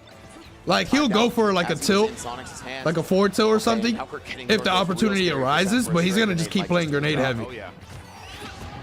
Sonic's pretty much hasn't had an answer all set so far, so he knows that he's not gonna get like gimped or anything like that. If he were to lose this next stock, he could just keep playing the same way. Sonic's is gonna pull the trigger eventually, or he's gonna make a human error and blow up to a grenade. Mr. Hurt. Can I call you Mr. Hurt? Mr. Hurt. 181% right now. Knocking on death's door is that's not gonna kill. Next one will kill for sure. No answer just yet, but somebody's definitely home. One that he can't tech. Such as that one. My goodness. You had a second to talk about your warranty. I'm at your front door with it. She said, please, call me Hurt. Mr. Hurt is my father. Mr. Hurt is my father. Which player do you think goes for timeouts the most? I mean, honestly, outside of Sonic players, I feel like Hurt. Sometimes Akala may go for the timeout as well. Everything we talked about kind of coming into game number 1 and number 2 is Pac-Man, like Pac-Man players. 1 forward air KO'd. I mean, he knows his positioning. The tough part is you got to work around that grenade. That is not the easiest thing to do. Yo. Yeah, I just don't even know what the answer is. Nah, I feel that, Sonic. I mean, Hurt is playing really good, like, in the sense of, like, the approach looks absolutely he's not accidentally blowing himself up with grenades a lot. I do think you should have ran it down. Like, there's moments, like, there's little moments, like, here. Like, let me, like, go back. Let me see if I can, like, pull out a moment. Like, the lead was still, like, big, so maybe, like, the game wouldn't have been, like in your favor or anything like that. Also, what's good, by the way? I hope the flights or the snowstorm and stuff didn't, like, cook you on your way back if you're still here. Or still in, like, the region. Was it over here? Let me see. Oh, right here. Right here. Like, when you go for a spring in this scenario, it doesn't really do much, you know? Because even if he, like, upbeat, just like the way that he would upbeat, he wouldn't go up to where you're at right now. And the threat of spring here wasn't really, like, or even, like, in general, like, the threat of spring doesn't really exist versus Snake. He'll either super armor it, he'll probably get hit by it and then just Cypher, like, back up and then have the Cypher hitbox kind of protect any incoming approaches from you from above. So in, like, a moment like this, you want to go for probably more forward airs or back airs. Like here, if you went for back air, like, instead of up B, he would have fell. He actually fast fell to the spot that you would have back aired to, and that would have put him in a bad spot because he already did burn his jump, I'm pretty sure.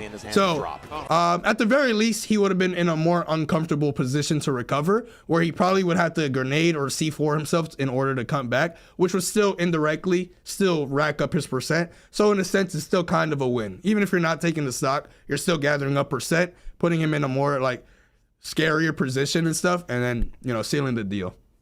Or potentially sealing the deal. Ridiculous, man. The ways that you can manipulate. It's like stuff like that. I think, like, Hurt plays in a certain way where it's like he doesn't air dodge a lot. And I think he kind of, like, I feel like he knew that he might play you at this tournament. So when he fought against Raph, he probably, like, studied a lot of, like, what not to do in that set, like, because, like, Raph was, like, cooking him in some of those moments. I'm pretty sure Raph got, like, a couple back air kills around that same spot that I mentioned to back air, and it actually killed him because he had no jump, and Raph, like, since he didn't get hit by the Cypher or anything like that, he still had his jump, so he basically just followed him, homing attacked, or just straight up just went for another back air before he was able to do stuff. So he had to, he probably, like, learned from those moments to, like, kind of be careful about where he's at off stage. Mini game. Yeah, I mean, he's interacting, but, like, also not at the same time. But he was also, like, honestly, dare I say, I just feel like he wasn't, like, I don't know, he definitely was playing, like, really, like, near perfect camping.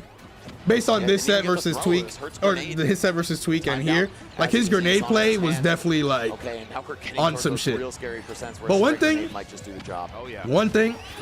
I know it's a little tricky. I know it's a little tricky to go for grabs sometimes, and you actually did get up tilted one time. But I think that up tilt scared you from going for grabs against him, period. And, like, Snake does shield a lot. Obviously, you know, anytime he pulls out a grenade, he's going to be holding shield. And there's some times where he might get a little too complacent, I guess you could say, with, like, oh, there's a grenade in front of me. There's no way that he's going to run up and grab me because the grenade is going to interrupt it. But the thing you got to do in those moments, you have to use the grab armor in those instances. You have to, like, run up, grab, and instantly forward throw or do a throw that when the grenade detonation happens, you don't get hit. He might get hit by the grenade explosion, and now he gets hit by a grenade. The other grenade is not in play because it got blown up at the same time, and now he's kind of in that, like, weird position where it's like, okay, now do I recover high? Do I burn my jump up here? Or do I just air dodge, panic air dodge, this and that? And then, yeah. So that's what I do. Like, with Palu, like, I'll just, like, run up, grab, forward throw, or, like, down throw, and then, like, the grab will get intercepted by a grenade. And if he's at low enough percent, I can actually follow up from that grenade and do, like, run up or, like, jump nair, jump up air, you know, whatever the fuck I want to do, I guess, at that, depending on the percentage. Diabolical work, Mr. Hurt. Can I call you Mr. But yeah, when he up tilted you, I think it was this game that he up tilted you. No answer. I mean, yet, but he very definitely rarely. home. That's the problem with like, or like that's like the difficult thing about Hurt is that this motherfucker does not up tilt. He uses up tilt like it's a final smash. Like he can't use it for like, he can only use it like once a game or once like every 2 stocks and stuff. So when he actually does it, you're like, oh my god, I forgot like that he actually will pull the trigger like at a moment's notice. It's just like, all right, here it is. Compared to other snakes that just run up till like 45 times. So you're like, damn, what the fuck? Nah, I didn't watch Cola versus Lucky. I watched like 4 sets of pre-top 8, and now I'm probably gonna watch like 4 sets of top 8. Hurt is so good. He is so good. Got to work around that grenade. That is not the easiest thing to do. Yeah, I just don't even know what the answer is. I feel like the punish game is cut short by pulling grenades. Yeah. And one thing that Hurt is doing a lot, I feel like he's doing a lot of like jump grenade pulls. Like before, he would like kind of just pull 2 grenades, throw one out, and like, or like put one under him and then like kind of dash back, dash forward, pick it up, and throw it. But now he's kind of just like B reverse toss, B reverse. He's like, it's kind of like he has like a flow chart. It's like a rhythm.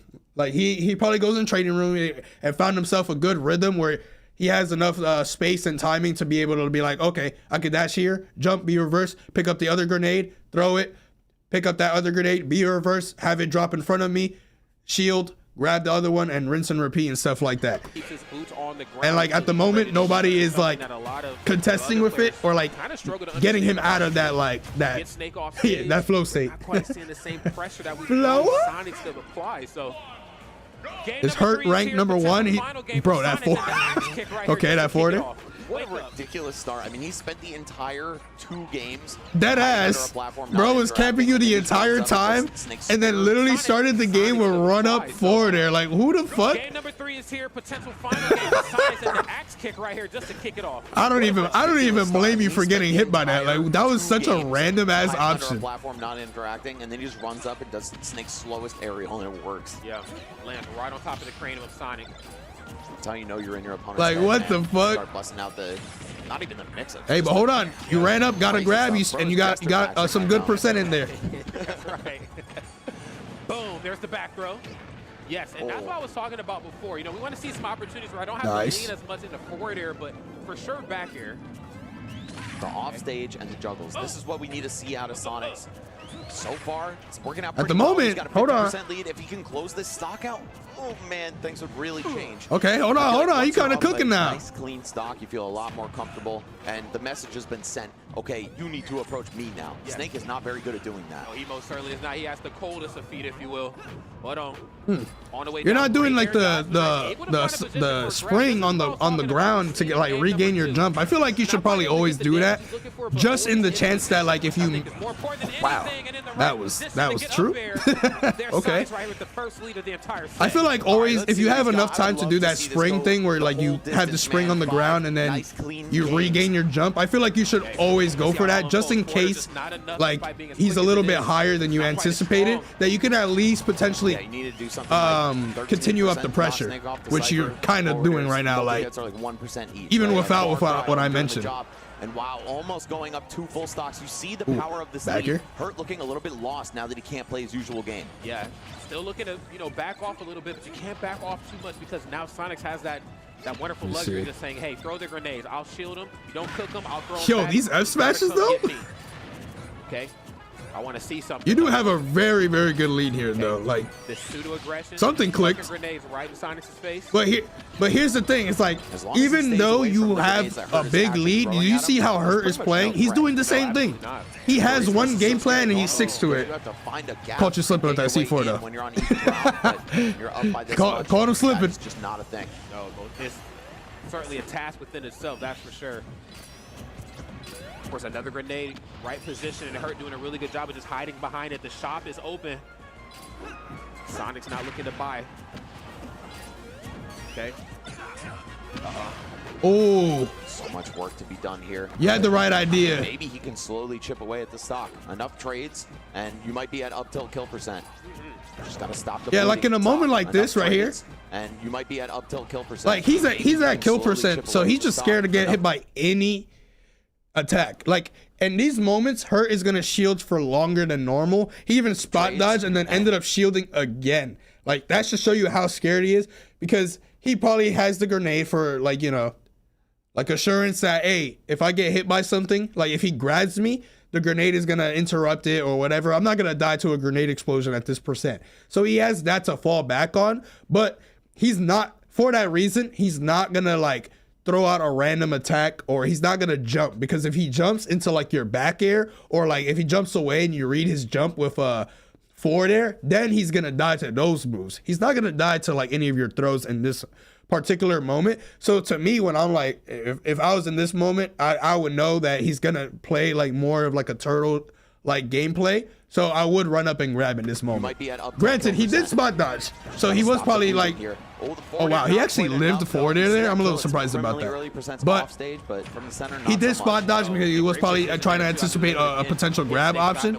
But I still would have like just gone up and like potentially land the grab. Can't help but to note in those dark red % with Snake, and you know, despite him being on life alert here, I'm going to call for what it is. Look, another one of those F tilts, so we might have to see about it. That lead is basically gone though. Send him sky high. Just like that, it's even rod. The collateral damage the rod through over and over again. That's gonna kill. Yeah. Okay, that was worth. That was a good trade. That was a good trade. Away from an even game. It really is, and Sonic's very well aware of it right now. Trying to keep Hurt off his feet as much as possible. Hurt kind of okay to just back off and say, I'm in the deficit. Good ass grab. Utility belt of options to do my dirty work for me. Dash attack in, get away from my grenade. You see how valuable that speed is right there. Low-key, I think a main thing for Sonics is that like toss animation from half a stage away and pick up a grab. I feel like anytime you try to go for spin dash and shit, just because of how annoying the grenades are, it kind of makes you feel like you can. Oh my god. Okay, his C4s in this game are actually like godlike. But I definitely think you should like move around more without the need of feeling like you have to press like spin dash. You can probably homing attack here and there, but like definitely like moving with like short hops and up airs and stuff like that definitely is the play here. Not gonna find it, but nobody's finding the homing attacks overall, they're not really like landing, or you're not getting like the full initial combo and stuff like that you're looking for. So then it kind of puts you in a weird spot, and then it makes moments like this happen. I'm up there with you though. The air is fine. Oh, this is a ridiculous comeback on Hurt's part. It's getting crazy. Yes, I mean, you've nickel and dimed your way back into some positive footing here. Down smash. Oh, right to the back air. Oh my god. And Hurt with the pop-off. Right. Okay, now you up bead into his back air. My guess is there was a grenade involved, and they both got hit by it. But because Snake is so much heavier, and they were at almost the same %, Sonic died first. Holy shit. Nah, Sonic didn't. There was no grenade there. He the thing is that what you call it? Sonic's was really close to Hurt when he up bead, like, or like when Hurt got off of the cipher, he wasn't at like the top of where Sonic goes, where he springs. So he just intercepted it with back air, and since you guys are so high up, it just like basically auto killed you because you're like at 100%. If it was grenades, I'm pretty sure you would have died second, because like the spot that you would have been at compared to where the grenade was, or where the grenade explosion would have been like. And also you can hear Snake's back here like sound effect come out. Your way back into some but yeah, you just like misspaced where you wanted to be. Oh, wait, who just did it to who? And Hurt with the pop-off. Wait, what? How? He won? How? No way. Yeah, it was back air. You might be able to, like, you can hear back air for sure, but you might be able to see it. It's a little hard to see it because of the overlay. But like, let me see if you can like kind of like see the frame that like Snake is like. Like, let me see. You might see it after this. Let me see. Wait a second. Wait a second. You can kind of see it right there. That he's doing like Snake's back air animation. You can see Snake is like this. If he got hit by a grenade, Snake's % would have been much higher than it would have than what it is right now. Because like before this scenario happened, he was at what %? Like 103. Yeah, he only just took blast zone damage. If he got hit by a grenade, he would have been at like 112 or some shit like that. Wait, what? He won? How? way. I need to know. Okay, my guess is there was a grenade involved, and they both got hit by it. But because Snake is so much heavier, and they were at almost the same percent. I feel like I feel like you were kind of you were catching on to like what you needed to do in the set, Sonics. It's just that, like, you know, obviously it was like the end of the set because you did have a really big lead that game, and he just lived to like 220, and he caught you a 2C4, something that doesn't really happen that often.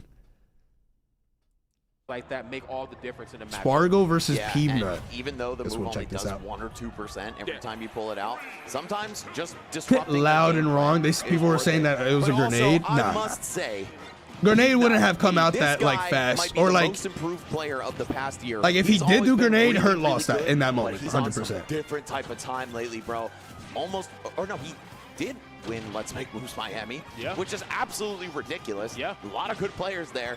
He's won a couple other majors along the way. Top 8 at Supernova. I mean, the guy looks unstoppable. Here he is in top 4 of another huge tournament. What are you doing, Spargo? What the? Okay. I don't know what that up B was necessarily supposed to be, but right here, in that moment, Peanut burned his double jump right here.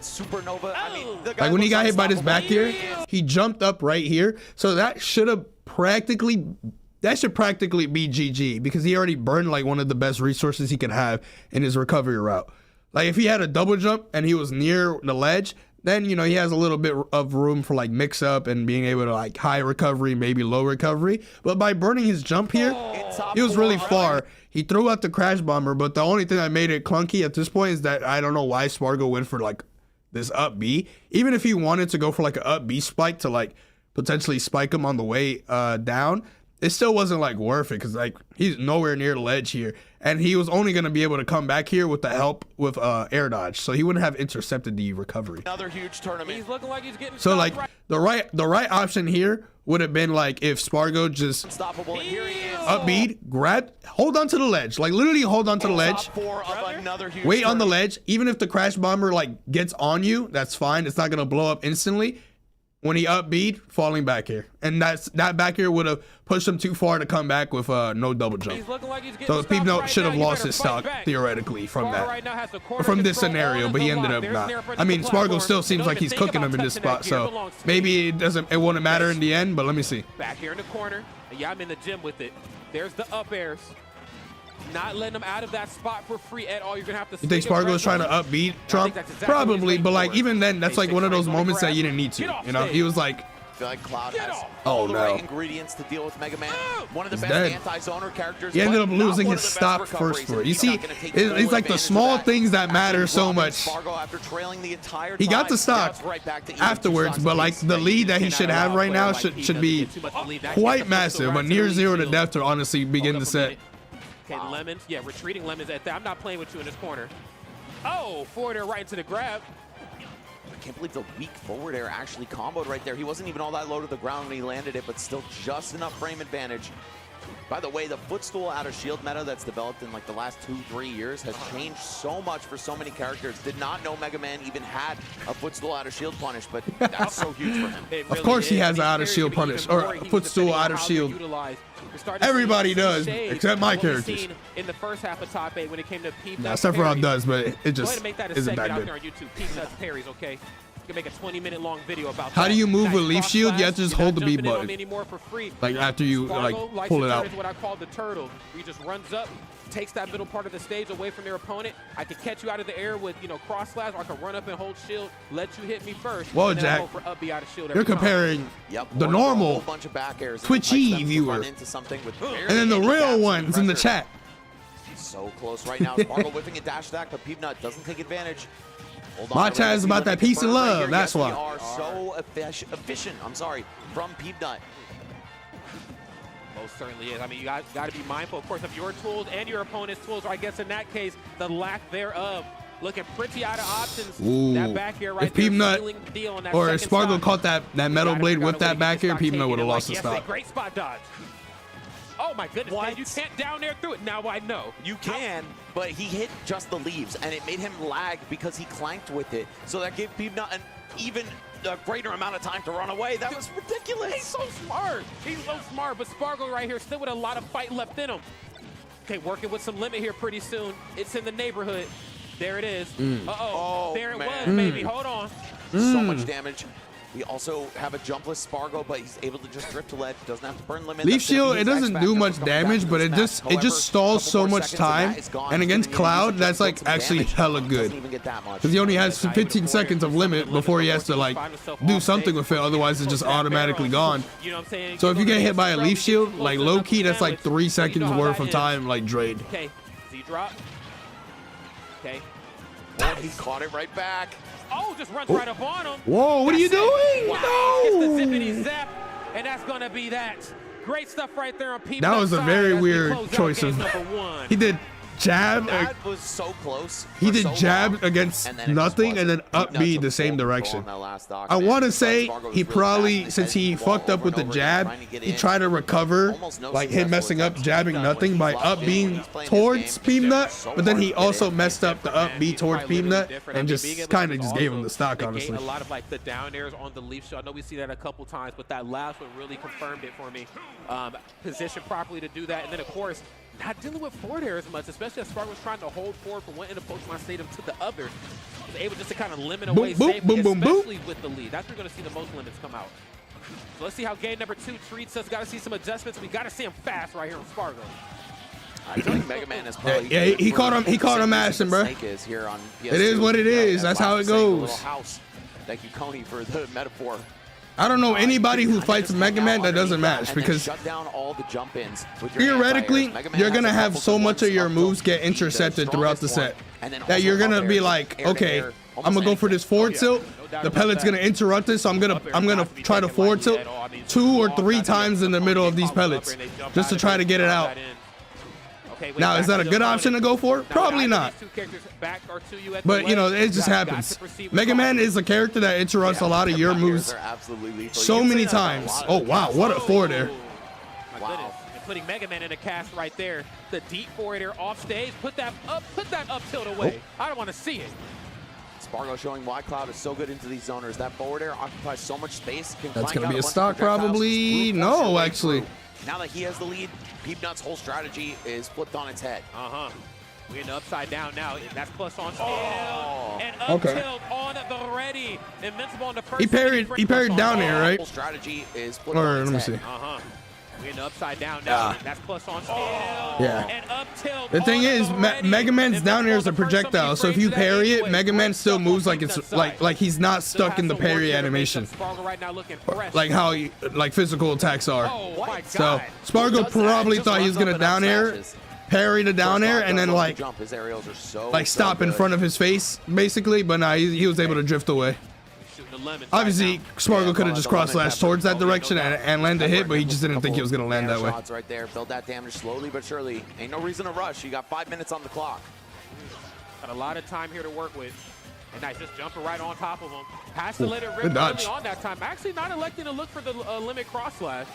Looking to maybe play the long game in hopes that maybe he throws Leaf Shield, he can answer back with the limit. Oh, he knew! Oh, don't ever try stuff. I don't think it would have killed, though. Come here. On the platform, Cloud, wait,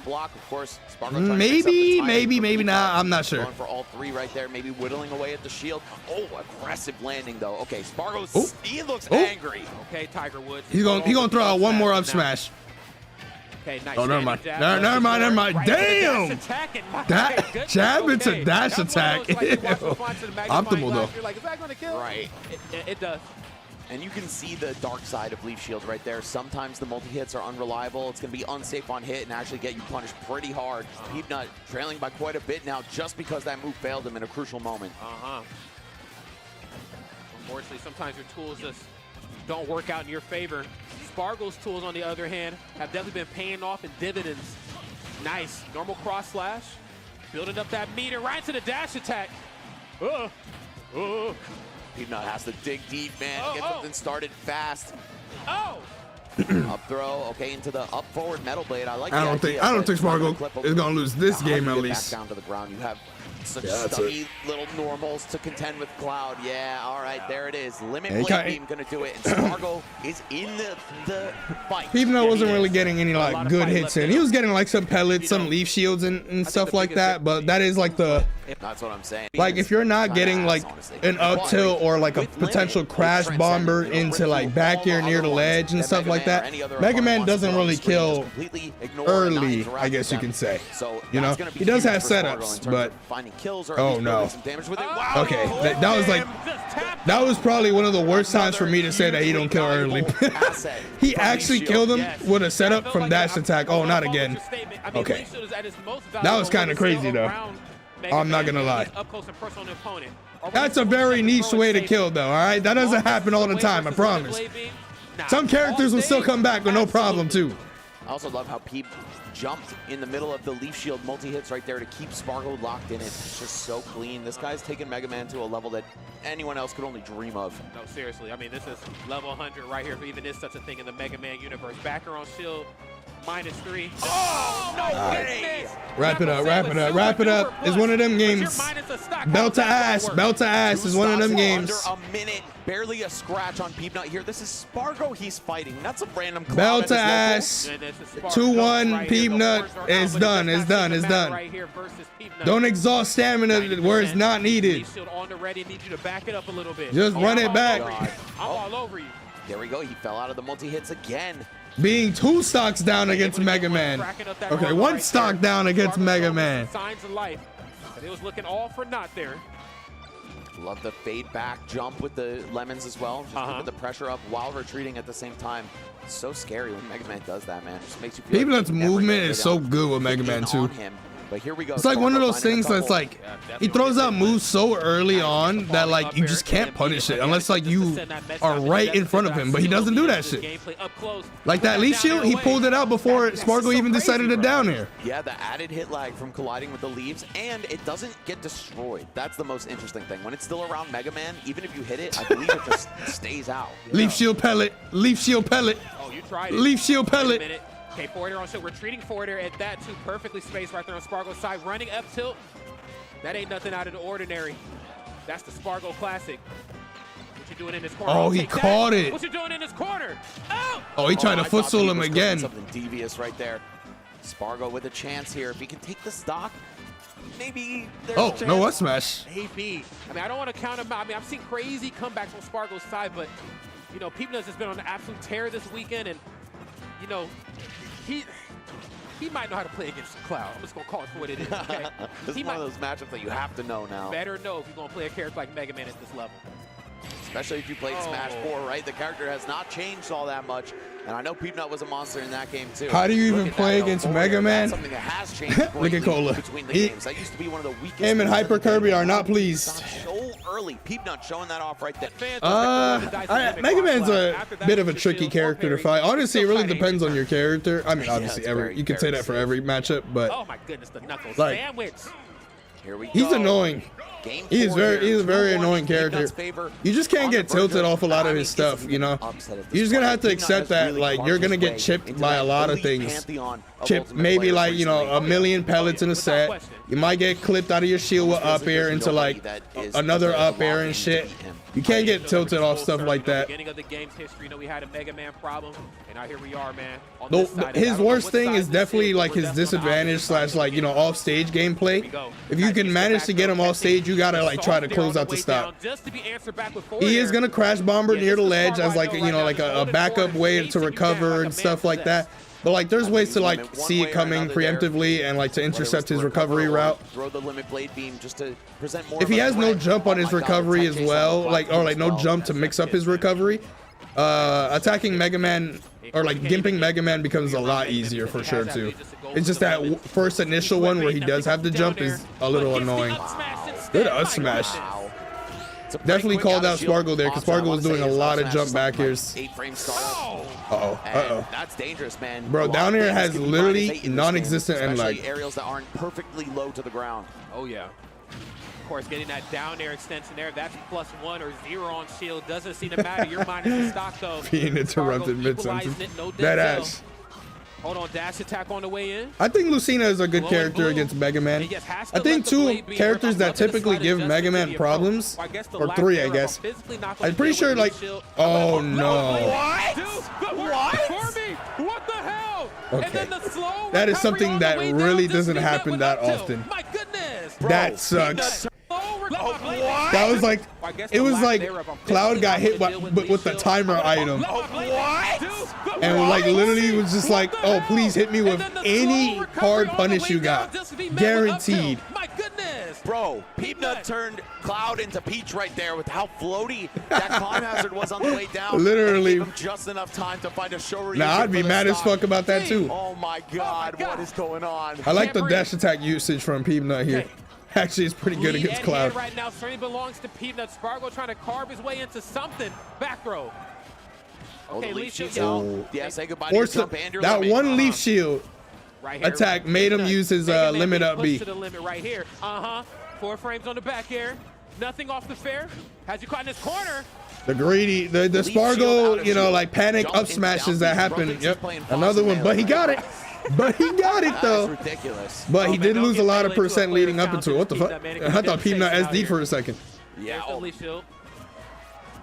Okay, this is so tense right now. Spargo back People to the are definitely wall. going to try to figure out what to do against Leaf Shield, like for Okay. characters. Big That's a damage. very important part of Demise, Mega if you Man's will. gameplay. If you don't know how to deal with Leaf Shield, or if your character really doesn't have, oh, you're dead. Oh, he's hyped. Oh, he's hyped. Bro did a Kratos. Oh. Damn.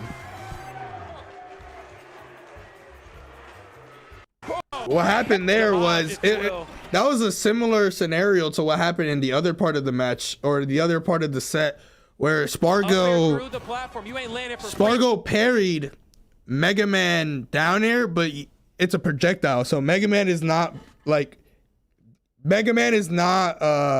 caught in any of like the parry like mechanic, like, oh, he's like stuck in place because you parried it. He's still able to move. So normally, like, let's say if Mega Man did falling forward air and Spargo parried it, then he would get hit by this cross slash here.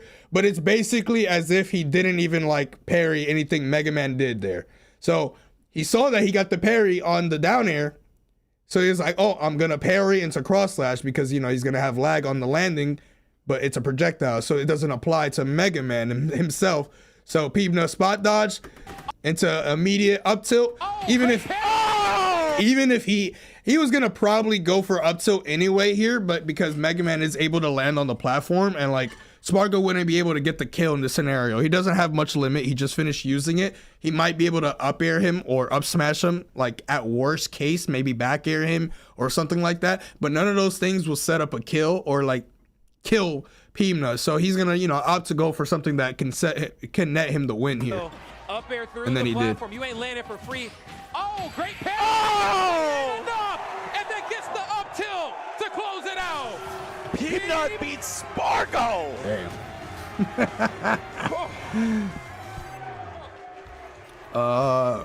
Yeah, no, I mean, watching Peebna I don't is even know good. what to say. Look at this man stoic. He's not a top player from back then, like, or he was good before, like one of the best players in his region. Bro, and like somebody that was like a top 64, top 32 player.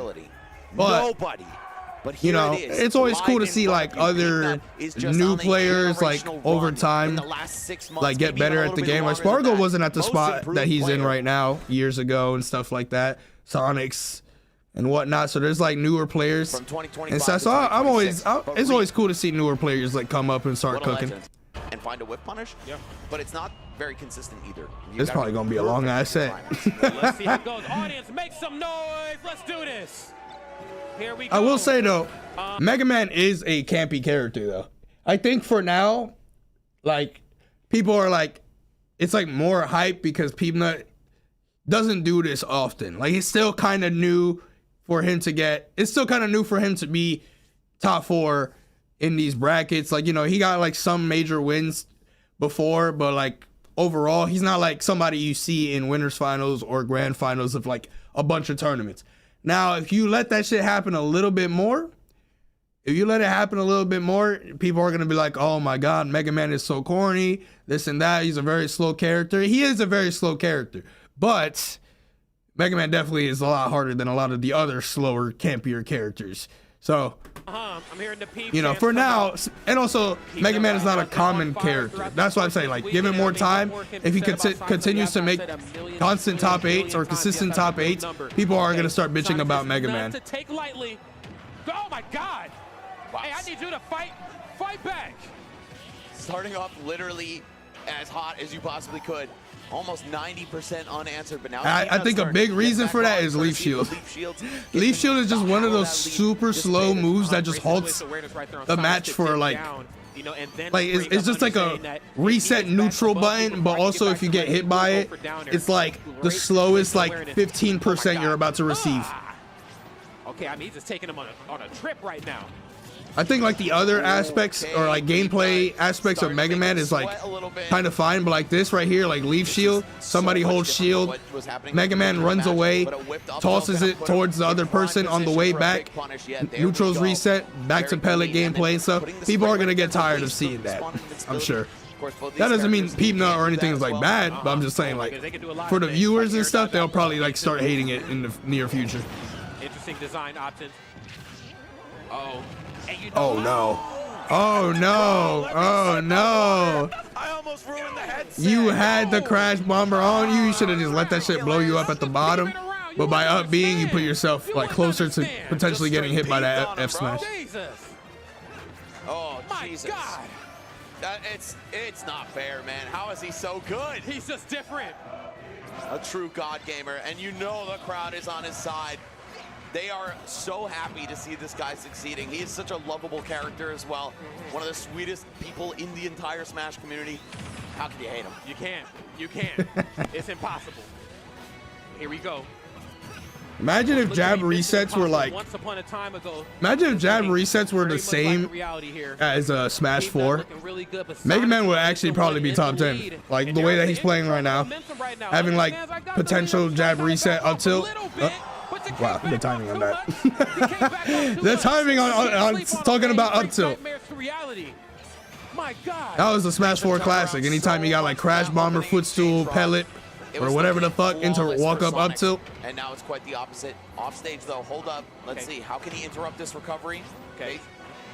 Yeah, I'm a little surprised that that connected as a sweet spot. It looked like it was gonna be sour spot range, but. Go for the falling upper just in case they drop shield in time. Sonics, of course, with the wherewithal to get the heck out of dodge. Okay, playing this one safe and away. There's one thing to be safe, there's one thing to play far away. There's a lot of moves in this game that obviously are like a lot less laggier than they were in other titles. But I feel like there's some moves that are so strong that have like such little end lag for how strong they are. It's like surprising. I mean, I'm not gonna say Mega Man up tilt is in that like category. Obviously with platforms, you can like land on it to cut the end lag a little bit and stuff. But like, it's so strange that some moves are just like the end lag in certain moves are like, you're like, damn, you might as well just kind of toss it out here and there and see what the fuck happens. You're not gonna like get cooked for it. And make you pay for it. Hold on, has you off the stage. And one thing Mega Man can do out of his up B that Sonic can't is double jump, right? So the mix slop the 44 months. On Peanut's end. Yeah, I played Peanut way back. Only one time in bracket. I won, but like I knew he was good like before that, but when that was like my first time actually playing him, and I was like, I think I even told him like sometime a little bit after that, I was like, you're really good, dude. Like that's just not fair. And speaking of really good, that Metal Blade call out on the jump right here, I didn't say anything because I was talking about that, but right here, this Metal Blade up, that was so good. That's the type of shit right there. That is like that's what makes top players. That's the difference between high level and top level players. Call outs like that, it just looks so like he just knows you're gonna jump here. He just knows you're gonna jump at that certain timing. He just knows that the back air is that he won the game from this moment. He's like, I'm gonna throw this Metal Blade. You jump into this Metal Blade, you're dead. You don't jump into this Metal Blade, I pellet away, or like maybe set up a potential Leaf Shield if you're gonna like do a normal get up near the ledge. Yeah, he has coverage for a lot of options, so it's a lot easier for him to not choke in those moments. One of these characters like Mega You're Man, pretty good. Zoners who really enjoy playing in the lead and not so much approaching. That making a comeback. Yeah, you didn't have to worry about that crash bomber. Like if you get hit by that in that moment, you could like literally just fall down and let it blow you up, and then just up B after if you're scared about potentially getting hit by something else like an F smash. Belongs in the Sistine Chapel, man. It's art. Oh, God. Okay, here we go. Next game is here. Peanut goes up. Blue ass characters, blue ass stage. Not quite as much terrain. Yo, what up, Carter? With one platform here shared between the two. Now I gotta see what the workaround's gonna be now. These lemons, a little bit harder to avoid. I don't even know. Oh wait, I didn't even finish talking about characters that Mega Man supposedly doesn't do good against. Pikachu, Pichu, and Sheik.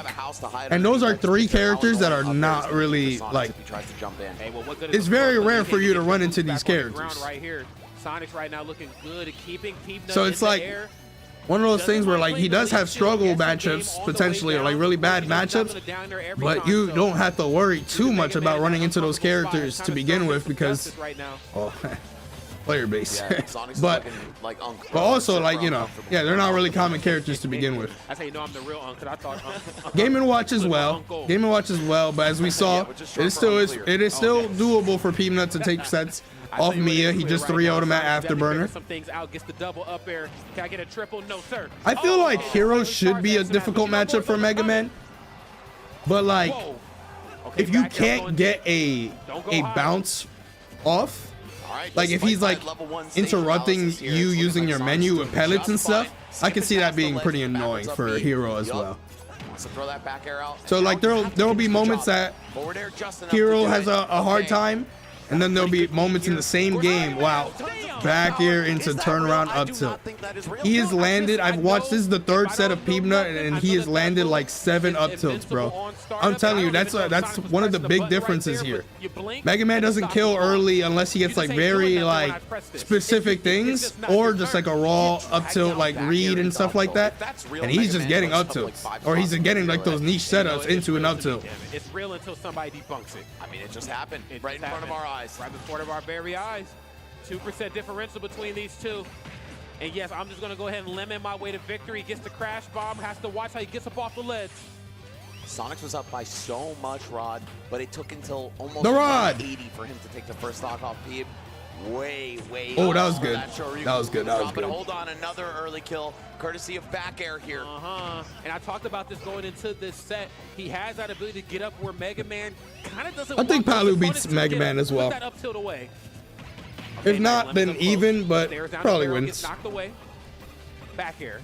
Go ahead, no back throw. My projectiles aren't like great, but they're like decent to deal with what Mega Man does. That was what I was talking about too, like a little niche of a setup here, or like, you know, crash bomber near the ledge into back air. Then you're gonna die at like normal percents to Mega Man, but like he needs that crash bomber like 2 seconds to go to connect. Low key, crash bomber is just better Shadow Flare. Okay, nice, perfectly spaced forward. If you really think about it, it is just a better version of Shadow Flare in basically all aspects. It shoots way further, can connect onto the wall and detonate and like give you like a means of recovery. Gives you the same type of follow-ups. The only thing though that I guess you could say is better for Shadow Flare is that you can't like run past Sephiroth and give him the thing, but that like almost never matters for like Mega Man, because he hits you with it from so far that like it doesn't really like, it's not like a bane for him. He said it's only true for me. Hey, I'm just saying, dog. I'm just saying. Oh my God, and this is just dangerous because Sephiroth's mid. Recovery, playing the ledge trapping game, and of course, Mega Man, one of the few characters in the game that can play the ledge trapping game from a very vast distance away. We see that a lot with like Samus. You could get punished for using Crash Bomber as well, but like because of how far he shoots it, then you don't really get an opportunity to punish it. Very annoying. You can punish a terrible one. Oh, good grab. I guess that is a charge shot. Oh yeah. Oh, trying to anticipate the jump. I like the idea. Peebna did a good job bringing Sonic this match back. Slips in with the jab. Ooh, the crash bomber. Oh, the crash bomb almost. God damn, that was like 90 hits. It could have. I'm surprised you didn't forward tilt there. Oh. It was a damned if you do, damned if you don't at that point. Did he directional air dodge? That could have come on. That was directional air dodge, right? He panicked. It should have, and it would have. But damn it, Yeah, it didn't. yeah. Oh my God. Oh. It was a damned if you do, damned if you don't at that point. And Sonic's putting a point on the board. What looked to be a little bleak in the beginning of that ended in something even more powerful. I think what Peeb had to do was go for neutral air dodge right there. Yeah, he did directional, right? Yeah, just way too much ending. Shiny Mark, or Peebna beat Shiny Mark at VARs. Well, I'm not saying it's impossible to win those matches, but I'm saying like characters that can give Mega Man a problem. He can get outplayed, of course. There are windows for it to work on the lighter characters. Oh man. Oh man. Like the thing is, like Sheik does not give a fuck about Leaf Shield. It reminds me of She will still just like attack through it. She can use needles to like just interrupt him trying to do like run away and like turn around and throw it and stuff like that. These little things other characters don't really have access to do. I mean, to be able to throw that out in the I don't know why I'm like waiting the in between. To the top level. It's a VOD. It's a VOD. Everyone wants to see it happen. Well, let's see if we Let can me check make it something happen out real here. quick. Both sides kicking this one off. Very cool, and for good reason. Just kind of going for what they know is going to work. Down throw in the corner, right to back here. Nothing too deep like what we've seen in game number 1. Okay, God, yes, you got to go deep when you go for spring because he's always lurking for down air. Metal blade in hand makes the ledge trapping so much more dangerous. Just throwing a couple projectiles out. Skip, None of them skip. are going to connect, but finally the leaf shield. Can Rosalina down B pull Leaf Shield before it's thrown? No. It's a physical move before he throws it out. When he throws it, projectile. When it's around him, physical attack. Break that zone. And yeah, Mega Man or Rosalina can down B Mega Man down there. Her is in Grand Finals winner side here. Wonder what the method is to that madness. Yeah, he's trying to stay perfectly out of that range and then find the opportunity to rush in with something like a dash attack or a spin dash. So much easier. Wow, how did he not get hit by any of that? We talk about precision on Mega Man. Oh, yeah, you got to be careful about that. That is a true combo. This back air into another back air, he can't loop it because, like, you know, this timing that he has to do fast fall back air, he can't do it for the second one. But falling back air into another back air is a true combo. So a lot of people probably think, like, if you get hit by falling back air, that you have to jump away before you get hit by another one. No, just get ready to DI, like, the incoming, like, true combo or, like, true move. So in that instance, he did back air, then that second back air, that wasn't Dominican DI, I'll tell you that. Dominican DI, we be living to 300%. This could be a bad time right here for Peebna. All right. How does he land the kill here? That is the biggest question because the longer the stock goes on, the more chip damage he's going to take and the harder it's going to be to win. Okay. Yeah, no, Sonic's season to start off this, to start off 2026 has been great. He won bars and got third here. He about to start cooking the rest of the season, no doubt. Ledge and then roll in or just go for the high. How does it come out when you pocket Mega Man's down air? It's the same thing. It's just like when you release it out the pocket, it just comes down like a down air. On the way down, no back air. Light did not attend this, no. It just looks so difficult to. He'll be back. He'll be back. Don't worry. Is feeling that pain. Things are starting to spiral a little bit for him, but not too bad. Only about 60% down. He can make up for that with a couple good combos. I mean, we've seen it before too. It usually starts out of that leaf shield, but he has to find a way to get close enough to Sonic. For his homing attack, nice. Great read on which way the homing attack was going to land. Immediate back air. Yeah, no hesitation. That move is pretty hard to punish, especially if you second guess yourself. Now we're seeing the lemons come out a little bit more. Peebna not feeling any urge to rush. No, as you should. I think that's the game Sonic is certainly waiting for you to play. Finds a way in, crosses him on the back air. And this is where things get a little dicey right now for Mega Man. An on-stage KO. I'm pretty sure in Smash 4, Mega Man, even though he wasn't as good, and Sonic was really fucking good in Smash 4, I'm pretty sure Mega Man was one of those matchups that actually was pretty good for him. Snowball here. Wow, caught with the back But he was a spin niche dash. character, so you didn't really see Mega Man versus Sonic often. So I'm not surprised that, like, you know, these matchups kind of go like in a similar way. Just to keep the mix-ups fresh. Or like that, like, you know, it's basically the same thing. Doesn't do a whole lot. No, it does not, but it does just enough to make Sonic's life a living hell when it comes to approaching, or sometimes getting approached. Go for the throw off stage. What's the mini game? Immediate upbeat and risky business. Going right for the ledge, narrowly escaping down tilt. And that was airtight. And the kill percents, I have to bring it up. We've seen Peepnut take such early stocks. I feel like up tilt is already going to do the job. Meanwhile, only one of these guys is surviving until 200. Nearly. He already upbeat, so he was cooked. I mean, that survivability And long ass set. absolute insanity right there. Yeah. I mean, he is getting I his mean, money's worth, and I then think this some. should be kind of like You're a. getting these limits. That's all you're getting, though.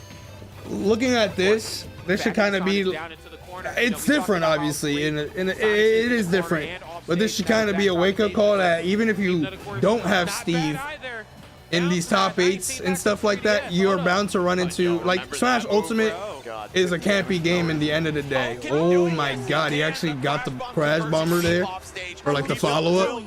That was actually huge. And he's rewarded for his But efforts. I was gonna say that there's a lot of slow characters in this game. It's not just Steve, you know. You're gonna run into these matchups, or like in a top 8, these matchups are bound to happen. I don't remember the last top 8 that it was just like, you know, banger, like aggression versus aggression or something like that. It's typically aggressive player versus like a campy player. Winner fights another campy player. Campy player beats the aggressive guy, and now you got campy versus campy, you know, and like it's gonna be a slower pace set. Damn, hold on, let me see, hold on, I was yapping here. Gets the limits off the stage, down throw. Again, Shit. sends it straight to hell, and people Down there. Rod, do you remember when Yeah, there's not really much zone breaking characters because the characters who could zone break also just zone. Like Rob. Hold on. In this moment, I think let me see. So you had no jump here because you jumped into like the pellets and then he jumped. And then when you jump with Mega Man pellet, it has like the little like hitbox with the arm cannon or whatever. So here, oh, actually hit you with a metal blade afterwards. Okay, never mind. I was gonna say like you wanted a back air here, but honestly you should have focused more on recovering if like in this kind of position. Like right here, if you did a high end recovery, I don't think Mega Man could really do much. He might be able to pressure with a potential up air, but in terms of killing you, already set up of killing you, now you know that like it's probably better to like take any pressure from above than below. Versus what's happening are two very different things, Max. But that's what the replay. Yo, what up, Sean? No, yeah, Mega Man down here is actually very good down here. That shit has like no end lag when you land. It like beats out some moves too, like when you're recovering. I feel like it beats out everything as long as you like time it right and stuff. Like it's not one of those things like, oh, as long as your up B has a hitbox, you're gonna delete the move. No, it's not one of those things. Even if your move has a hitbox, you hit the projectile and you just end up getting spiked afterwards. Yo, what's good, Tendo? What's good, Chief? Potential final game, depending how it all shakes out. Let's see if Sonic has some fight. Also, it lingers a while too. So like if you like down there near the ledge and somebody has to go to the ledge, it might 2-frame or like, you know, might just barely connect, and it's pretty good spike, you know. It's not like one of those spikes where like you can DI into the stage hard and like always tech it and stuff like that. Especially considering most of the time that you get hit by down there, it's like the late end of it. So there is no stage down there to tech. We didn't really get to see Sonic do as much to Peepnut, having to work around forward air, back air, and of course down air to seal the deal. Oh no, he's dead! I'm sorry, y'all. Let me tell you how sorry I am. I prophesized it. No. Okay. Having to work around forward air, back air. I didn't think he was gonna die here. See, okay, this is one of those moments that right here, I think it's better to recover high. Like you got hit by this, you got hit by, like as Sonic here, you get hit by this leaf shield. Honestly, you could probably just go for an out of hit stun homing attack because he's gonna run up and try to do something, or you up B and like maybe have to deal with a potential up air. But even if you take the up air, that's like 15 to 20%. Like you'll be fine. You'll be fine. He's not gonna up air into up air you and kill you at the top or anything like that. So, but you fast fell here, he down aired and he intercepted your up B, and you died at 40%. Sheesh. So sorry. And if you're playing on Smashville, that down air is gonna be killing hella early too, because the blast zone is like right there. 200 or damn near it several I keep saying times you, in this but set already. Sonic's. Survivability. The foot's still out of shield. It's the lead shield. Who He's not dead. Oh my God! I was getting flashbacks. We were playing some games. I Okay? was getting flashbacks. It Is would have been the crazy. biggest flashback, but it would have been a flashback to about 30 seconds ago. Okay. Sonic really has to lock in. I'm talking severely because it's looking anything but pleasant. Okay, Leaf Shield alleviating some of the pressure that Sonic is bringing. The movement, the maneuverability. Still a lot right now for Mega Man to have to work with. Back here on the ready. There it is. Saving that air dodge to the very end of his recovery. Does Marv counter Mega Man? No. He doesn't do bad, but definitely just if you might as well just go Lucina. I know, right? I mean, Mega Man runs away a lot. Pellets can intercept moves and stuff, making it even harder for you to land tippers and shit like that. Lucina definitely is the better choice against this character. But this is you off the stage again. And yes, finding his way back in aggressively this time. Understanding, going for like the Oh my God, almost. Low key, if that down air didn't get intercepted by the stage there, like if he was slightly to the right, that down air was about to hit Sonics again. Okay. On top platform right now. A Back lot here. of this tip damage, my God. Oh no. I mean, stare down the barrel, the arm right there. Even Sonic, when he's down in stock against Mega Man, could look like lost / helpless at times. The full stock ahead. Almost lapped in percent at this point. I feel like death is very soon around the corner for Sonics. Death is imminent. Okay. Oh, is he dead? Oh my God, he's dead from that. Oh my God, Peanut. He's looking powerful right now. What do you even do that was a good spot. Stocks against Mega Man, especially in the hands of this guy? I don't want to abandon that hope, but it's looking like I might have to here. Science has to make a play here and fast. This time just running right up on Peanut. Okay. Okay, goes for the up air. Can't quite catch Sonic. Science, unfortunately, caught between Leaf Shield and Mega Man again. That's the spot no opponent. I noticed everyone gets hit with Leaf Shield and no one knows how to defend it. I think people are gonna start labbing what to do against Leaf Shield, or like figure out what their character can do, because there's some characters that can't honestly do anything about it. You just kind of have to disengage. It's like one of those moves that like it's a little goofy, but give it some time. I'm sure somebody's gonna like a Mega Man player or somebody's gonna be like, this is what you do against Leaf Shield. Here's the counterplay or whatever. Or the player themselves are gonna have to like kind of figure it out. Another one. Pretty respectable amount of damage here from Sonic. Like I think it was Asimo. It might have been Asimo versus Peanut. Like under 10% in the past, every time from lemons, like leaf shields and metal blades. And bro was using Leaf Shield. Gets his hands on him. I forgot. I think it was Asimo. But he got a good hit in on Peanut while he had Leaf Shield, and he got like 3 Shoryus inside of that shit. Because the Shoryu would like have so much hit lag, and then the Leaf Shield that's around Mega Man would hit him. So then he the Shoryuken gets hit, Shoryuken gets hit, Shoryuken, it did so much percent. Or some shit like that. That's counterplay. That's that Leaf Shield counterplay. Now, does that happen often? No, but like, you know, Asimo knew that he was able to do that shit clearly because that's what he was looking for. Okay, in the corner. Also, this is basically GG. 2.5 minutes.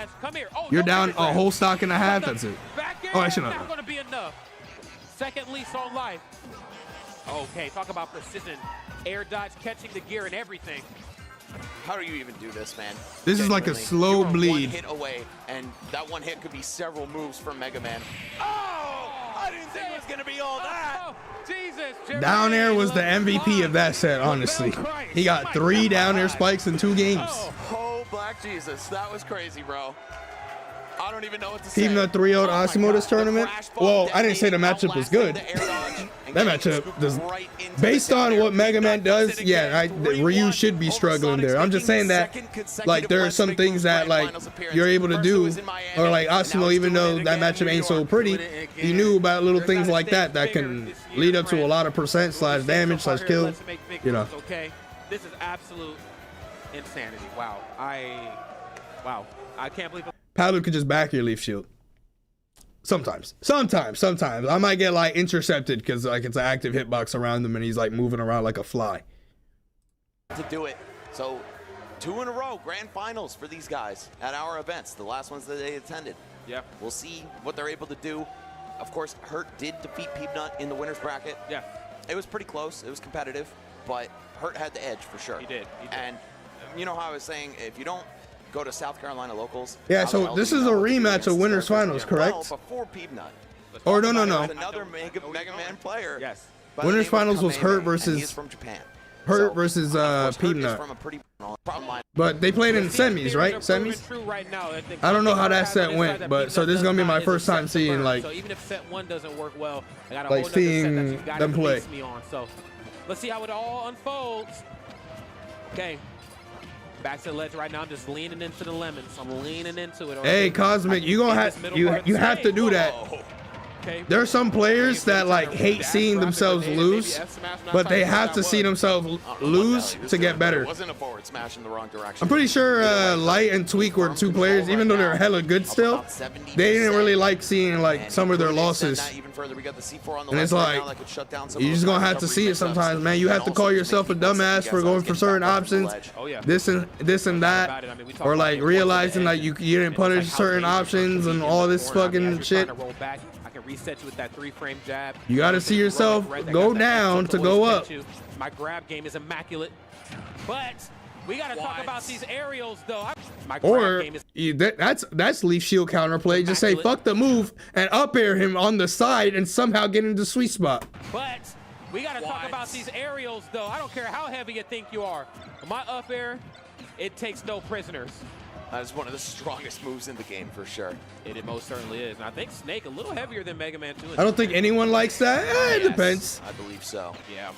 It depends. Sometimes like you lose a set and it's like in the end it's still like a fire ass set, you know?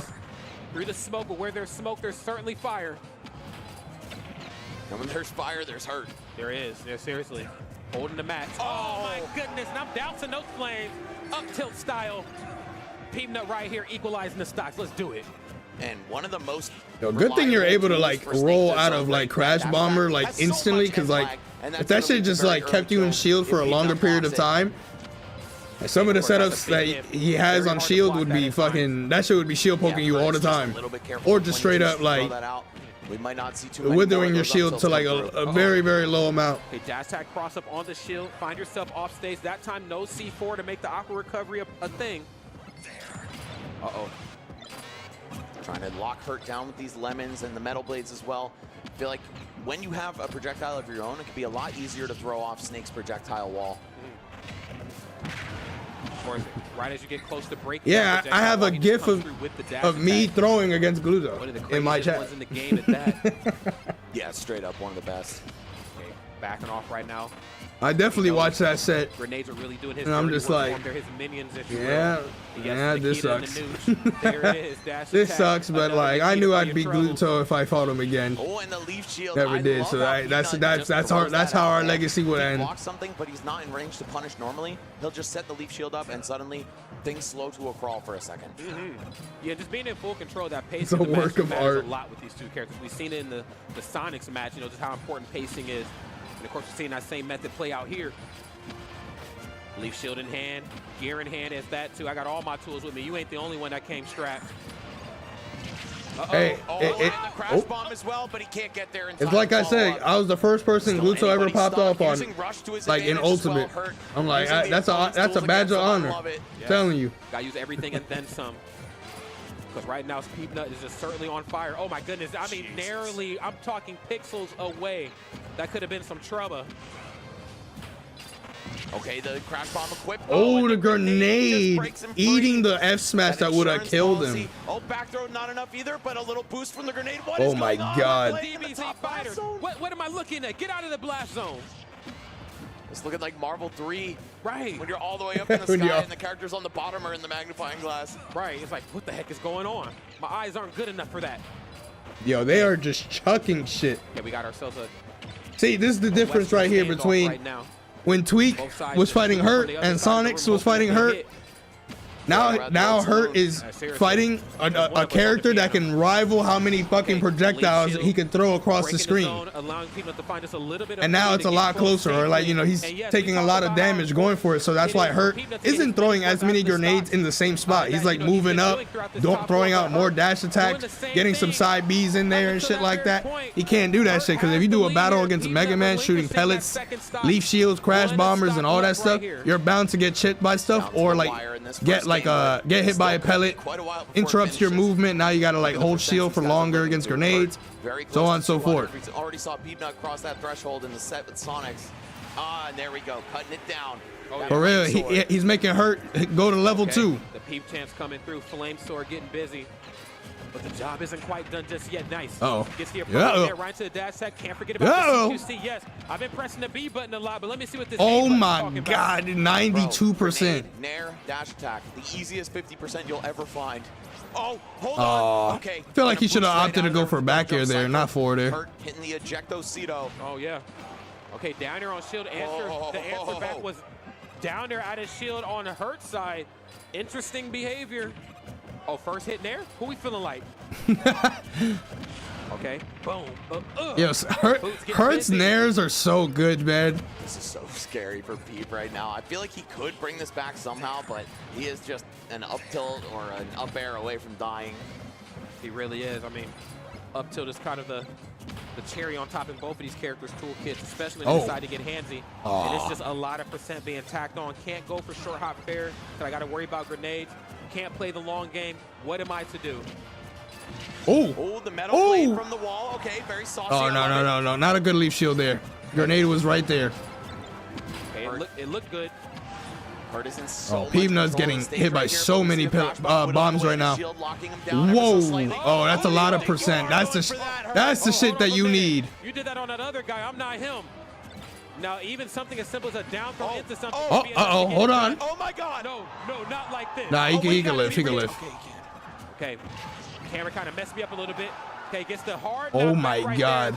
On the left. Up smash. And making it as sour as ever. Up smash. To the nut. Cola and Hyper Kirby do not give a fuck. They're just playing. Was he not? Man.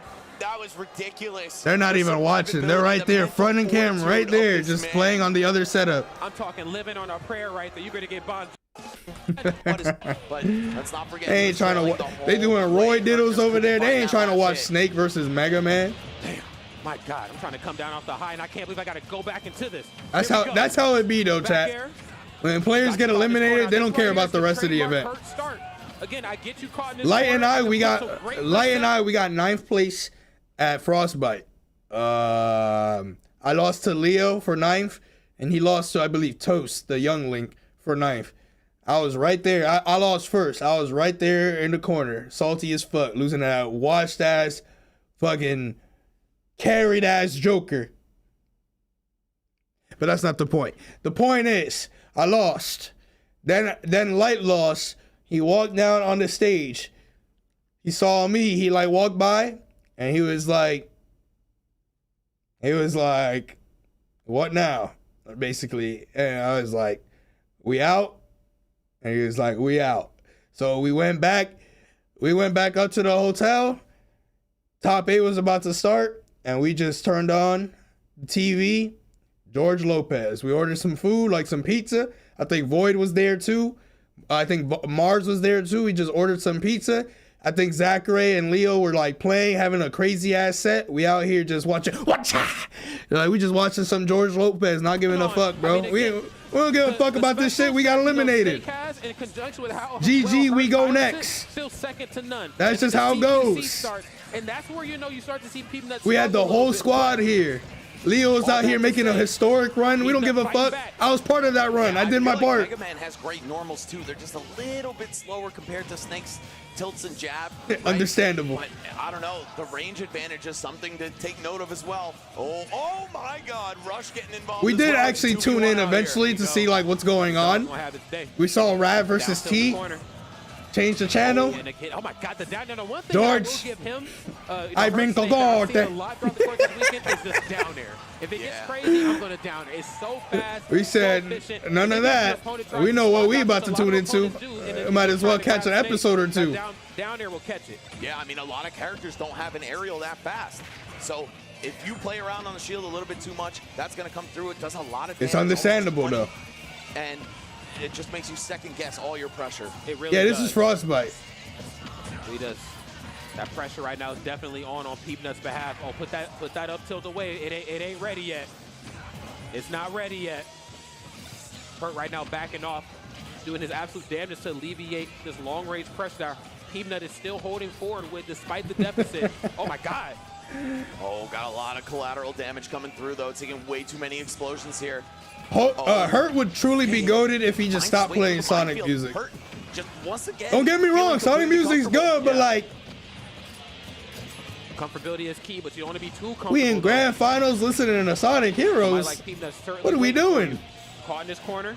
Oh my God, the intimidation for Why don't he ever pick Metal Gear music? There's some decent ones for bracket. So sick if it was up tilt instead, but you got to take what you can get. And Peanut probably just didn't want to overcommit right there. He could have died if Hurt blocked it. Okay. And of course, you know, Hurt on the defense is an absolute monster of a different kind. Oh my goodness. But the offense proving to be just a little too much right there for Hurt in the corner. The slightly charged. That reminds me, we didn't talk about the rankings. The full rankings came out, right? I guess we'll do that next stream. Or like, we'll talk about that. We'll watch like the top 50 or 100 or whatever the fuck. Not even on this stock. Oh God, locking him down with the grenades right near him as well. That's gonna make Hurt feel a little bit uncomfortable setting up his own game plan. Yeah, just close enough to Snake Eater doesn't have the, it's a remix in this game, but still. Too close to where, you know, I would have fucked with that in bracket. But even then, you got like Encounter, Battle in the Base, Yell Dead Cell, come on, man. How many times you heard that shit in bracket? 0 times. Motherfuckers don't know ball. Lemonade right now, or it might just be a bracket reset. And look at this, the percents basically even. Next good. The Sonic soundtrack in this game is not that good. The weight coming into play, and it's it's all like the safe picks, basically. Oh my God, yes, I'm talking tactical. Or like the basic picks. More tactical with the up tilt is Peanut. We're keeping it airtight this grand finals. Okay, Leaf Shield in hand. I need to make you understand. Okay, he's backing off, leaning fully into the grenades right here. And honestly, Max, I don't blame him. Can't hold on much longer, as the song is saying. Yes. I'm about to go over the stand balcony. Whatever intern said, yo, Sakurai, put that Studiopolis.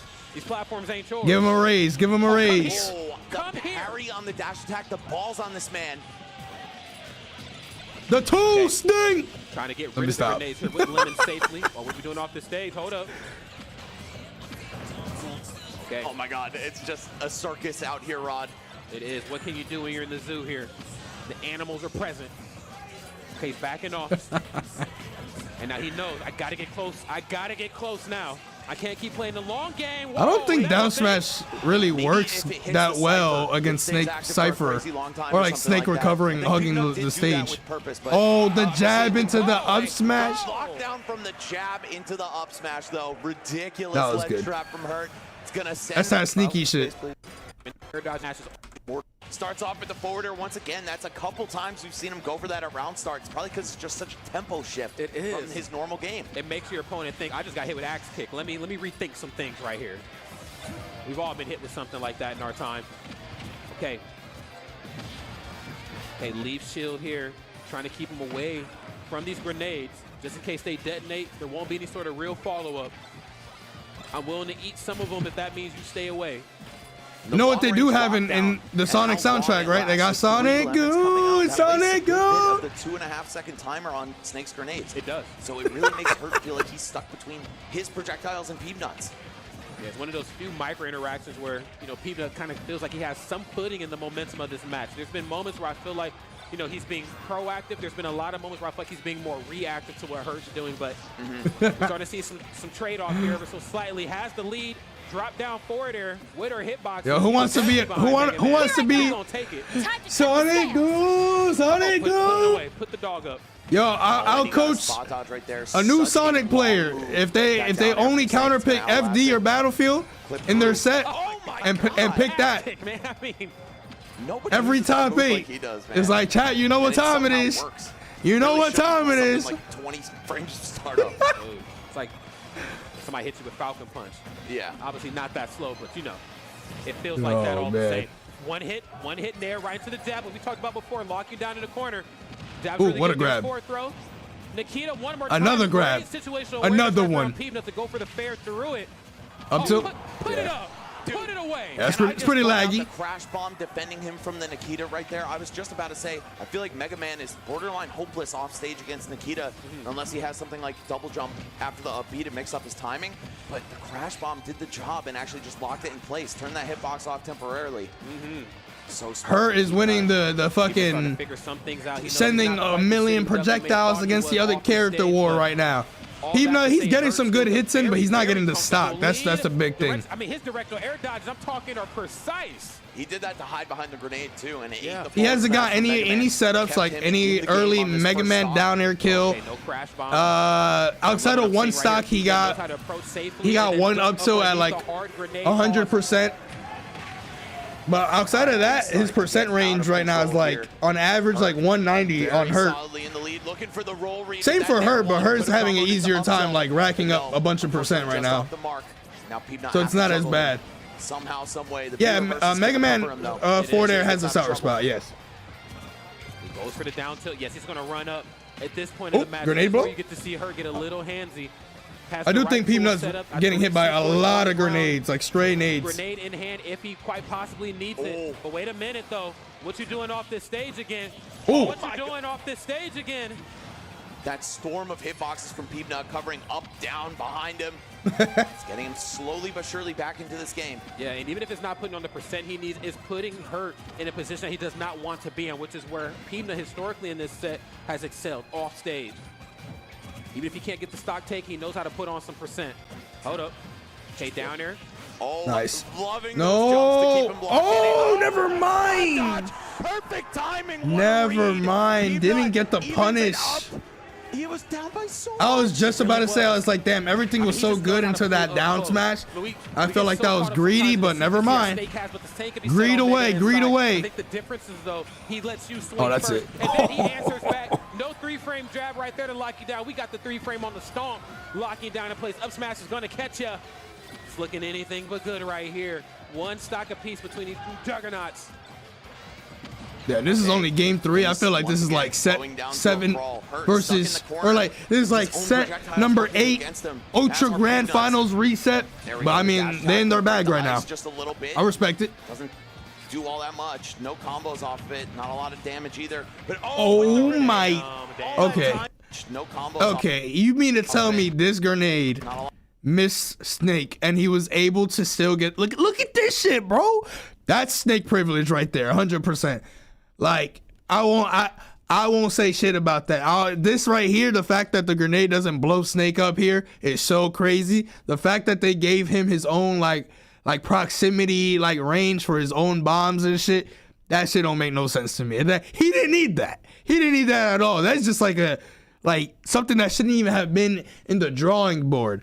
But because he has that, him down airing Ice just a little bit. Peanut at what, 20%? Was it this percent? 20%. Made him go from 20 to 82.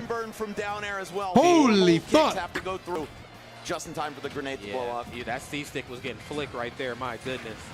Okay, double dash right there, triple. Hold up a minute. Okay. Oh, wait. Okay. And the comboing off the sour Snake down couldn't here blow is taking me himself. somewhere. Would he That be is top crazy. 1? Oh, absolutely. I think that would be so crazy. And after that huge comeback from Peanut, Hurt has made one of his own. Just a good hit away from closing this one out. Okay, Hurt playing the floor is lava, not allowing any sort of. Oh, wow, that up air read would have been crazy. I mean, he got it, but not the sweet spot. That's the jump over the metal blade. But Peanut's just gonna spawn another one. All right, we're stuck in platform jail here. Hurt backing up just to create some more space for him. Oh, what the Z drop? Oh my goodness. He said, I'm in jail, but I just got bonded out. Hold up. Free Hurt. Man, right. Put it on his shirt. He couldn't what? Okay. Ooh. Up underneath this platform, both sides trying to play ever so safe. Emphasis on Peanut's side, though. Not going to be able to run up on the shield anymore. What do you mean by that? Looking for that hard knockback on the Lemons. Get off that platform, both of y'all. Yo, what is going on, bro? We're coming down to the final moments of this match right here. Time flies when two people like this are fighting for their lives. This could go to timeout, but it's not like the way that it's been going. It's not going to be a timeout. The fact that Peanut is staying so patient. When the odds are against him like this, the grenade blows up, but you know what he wanted off that double spot dodge. There's only one thing on this guy's mind, and it's the one move that'll take the stock right now. It most certainly will. Of course, Hurt has a plethora of options to get a stock taken. Sheesh. And sometimes you don't even got to press a button to do them. Hurt himself getting hyped. That was a good ass catch shoot, or like good ass toss. Of course, to yoink. Of options to get a stock taken, and sometimes you don't even got to press a button to do them.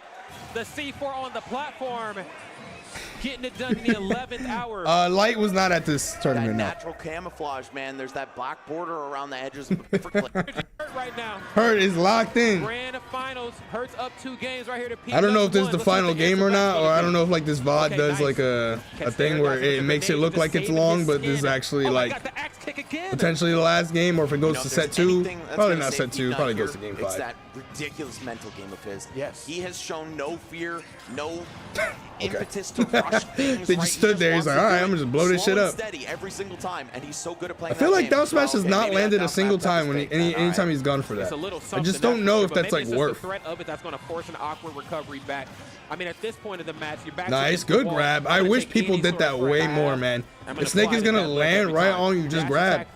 I know he could like spot dodge instantly and stuff like that, but like it's not instant in the sense of like he's intangible the whole way when he lands into the spot dodge.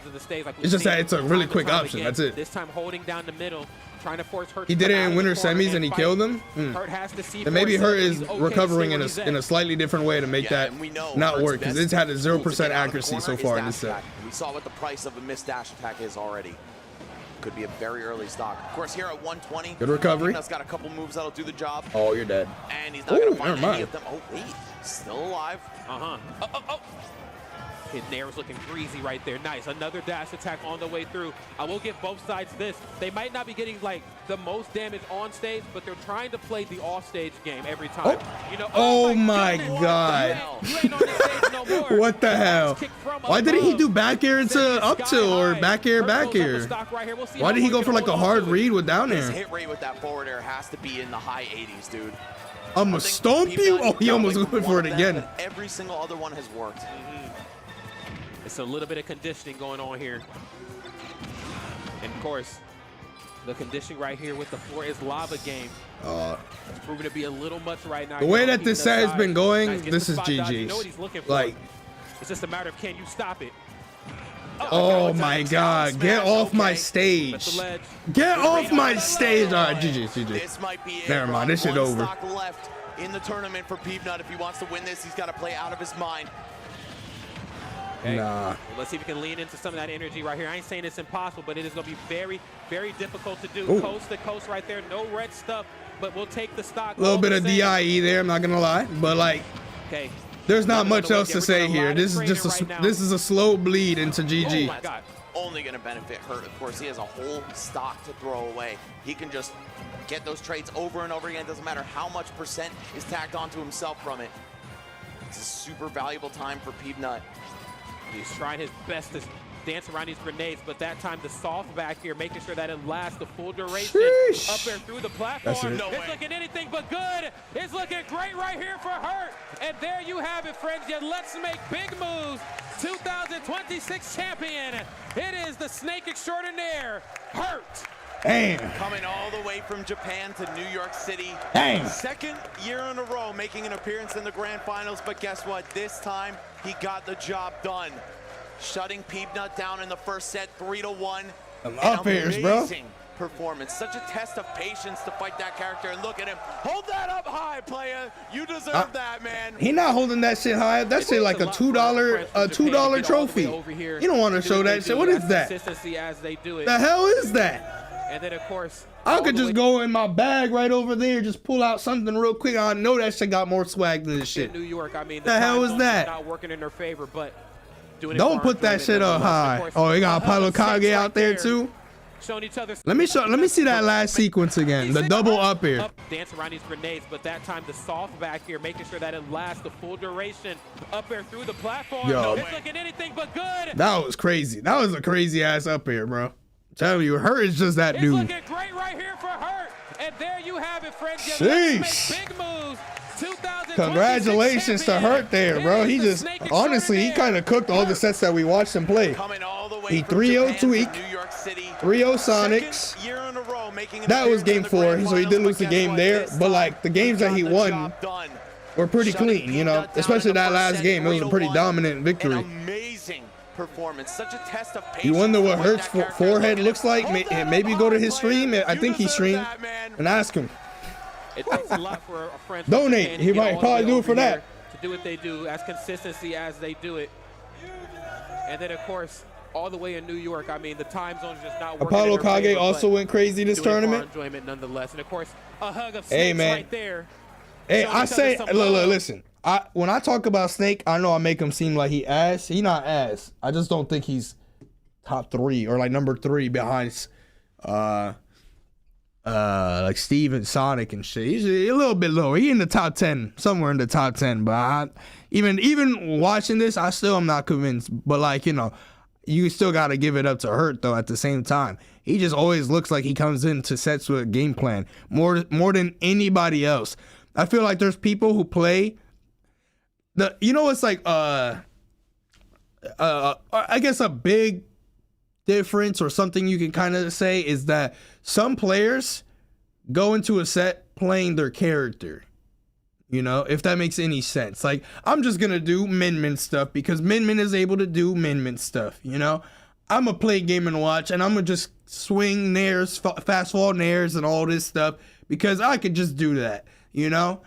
Hurt, obviously he camps. You could say like, oh, he's gonna throw grenades because Snake can just do that. But then there's times where he plays less grenade heavy and is like reading a lot of people's roles, catching on to habits very quickly and stuff like that. We talked about this not that long ago at the VARS Summit. I was literally saying like what he does, and apparently the interviewers were asking what does he look for and stuff, and he just answered with the same thing that I said. Like, that shit was crazy ass timing too. But I feel like he's one of those players that comes into sets prepared, looking for certain things based off previous research and like VOD studying or whatever, VOD reviewing compared to other players. So it's kind of like even though you're like, some people are probably like, oh, Snake is so campy, boring and stuff. It's kind of hard for me to be like, well, he don't deserve it or anything like that. Because in the end, I feel like he puts in that work. A man to ever do it right here, walking around these streets.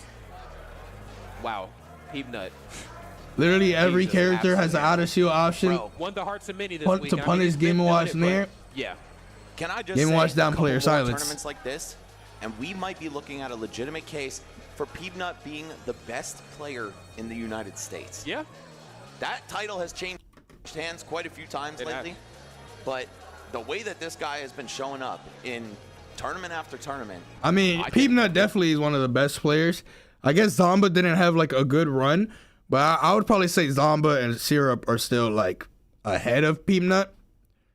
And also Syrup wasn't here either because of like the DQs and shit like that. So who knows what would have really happened. So, what you call it? But yeah, no, Peanut definitely. Outside of those two players, he might be ahead of one, maybe both. But I think those 3 players are the current, like in the US. When you add in Sonics and like Spargo, I'd say those 2 are still like overall ahead as well. Well, maybe not Spargo in the sense that like he took a break and stuff, so he has to play a little bit of catch up and stuff, but he can get back to the spot that he was in for like NA and whatnot. The Steve Blizzard.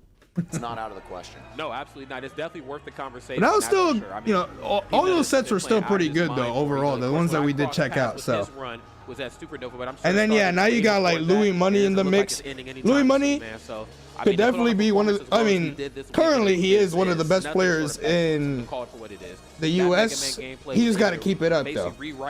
He got a lot of wins in like the last week, but it's only been a week, so like he has to keep it going. Like if he's able to do that for the next month of events and like continuing like with like top 30 or like top 16 placements or more top 8 placements, then yeah, I think he's a lock in for a top 10 like period for like the year and stuff like that. But he has been doing really good in the past week and a half or so. So hopefully he's able to continue that. Sam and Cube putting on the show. We really appreciate it. No, Tarek wasn't in the top 8. I don't know what placement he got. I can't even believe it. But yeah, outside of this tournament and VARs, like Zamba has had like stellar results. Participated in this event in any way, I fucking love you, man. Thank you so much. We'll see you next time. But with that being said, chat, that is gonna conclude watching LMBM. Like I said, I wasn't able to watch it here. The snowstorm was blocking me from entering here because I went to California to attend the Persona Live concert, and yeah, so that didn't work out, or like I couldn't watch this live. So I watched a good amount of sets here.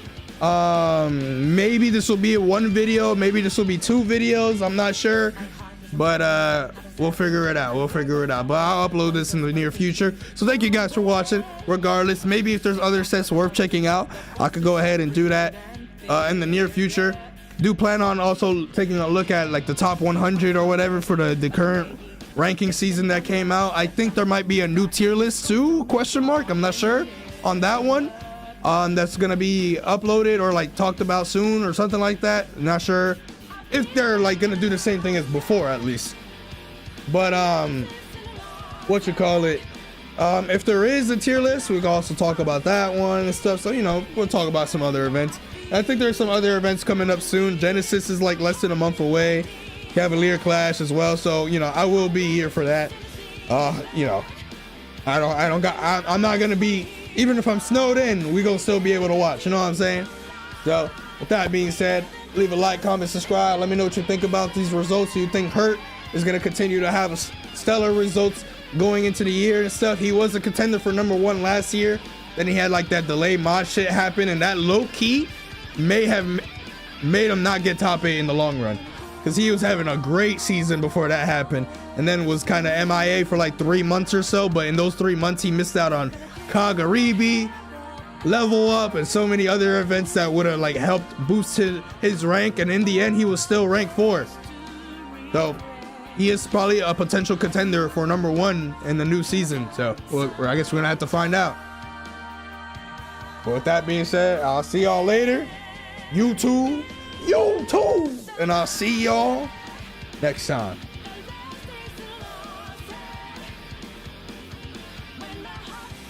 Oh, there is an event this season as well, a Japanese event. We'll probably check it out after it happens because it's in the middle of the night, but we'll see. But chat, I'm also gonna call it here as well. I am streaming tomorrow. Yeah, for sure. We back. I basically took the weekend off, or the full weekend off, unintentionally, but we back. So I'm gonna stream again. Hurt used the mod. I don't think this set counts. I'll play Liza P later on in the week. Excuse me. But chat, that being said, I'm gonna call it here. I am gonna upload a video, so I'd appreciate it if you can go ahead and show some love. And then I also gotta show one last thing too that I meant to show. The other stream just didn't have it ready though. Hold on. Let me. This video is a offline video versus Chase. If you missed it, didn't know that this happened, but right before Let's Make Big Moves happen, I housed Chase and Loaf for a day before they headed over to New York to attend Let's Make Big Moves. So Chase hasn't been around the stream for a while, even with It Takes Two, or like just even playing Wi-Fi, because he kind of like took like a break for like half a year, so he's been playing stuff again. So I housed him, and yeah, we had some games, and I was putting him through the gulag. He was a bit tired. The energy, you know, it's kind of like, you know, probably, I mean, he was raging a little bit, but like, you know, I was trying to make sure he was positive, because, you know, 2026 is the year of positivity, you know the vibes. But did he actually contain the power of positivity? You're gonna have to go ahead and show us some love. Yeah, I did hear that Loaf almost beat Louis, and then like he just started like crumbling, and Louis just steamrolled him. I didn't check the set out though today, so maybe another time. Also, let me do something real quick. They definitely look like they're getting Thanos snapped. The rod. But all right though, chat. Before I sign out, show the new video some love, leave a like, comment, subscribe. And then before I really go, let me show you something real quick. Check this shit out. You know what time it is. The off season is done.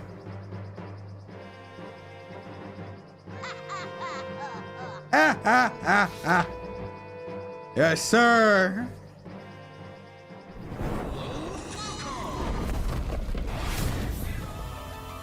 The Warriors are back.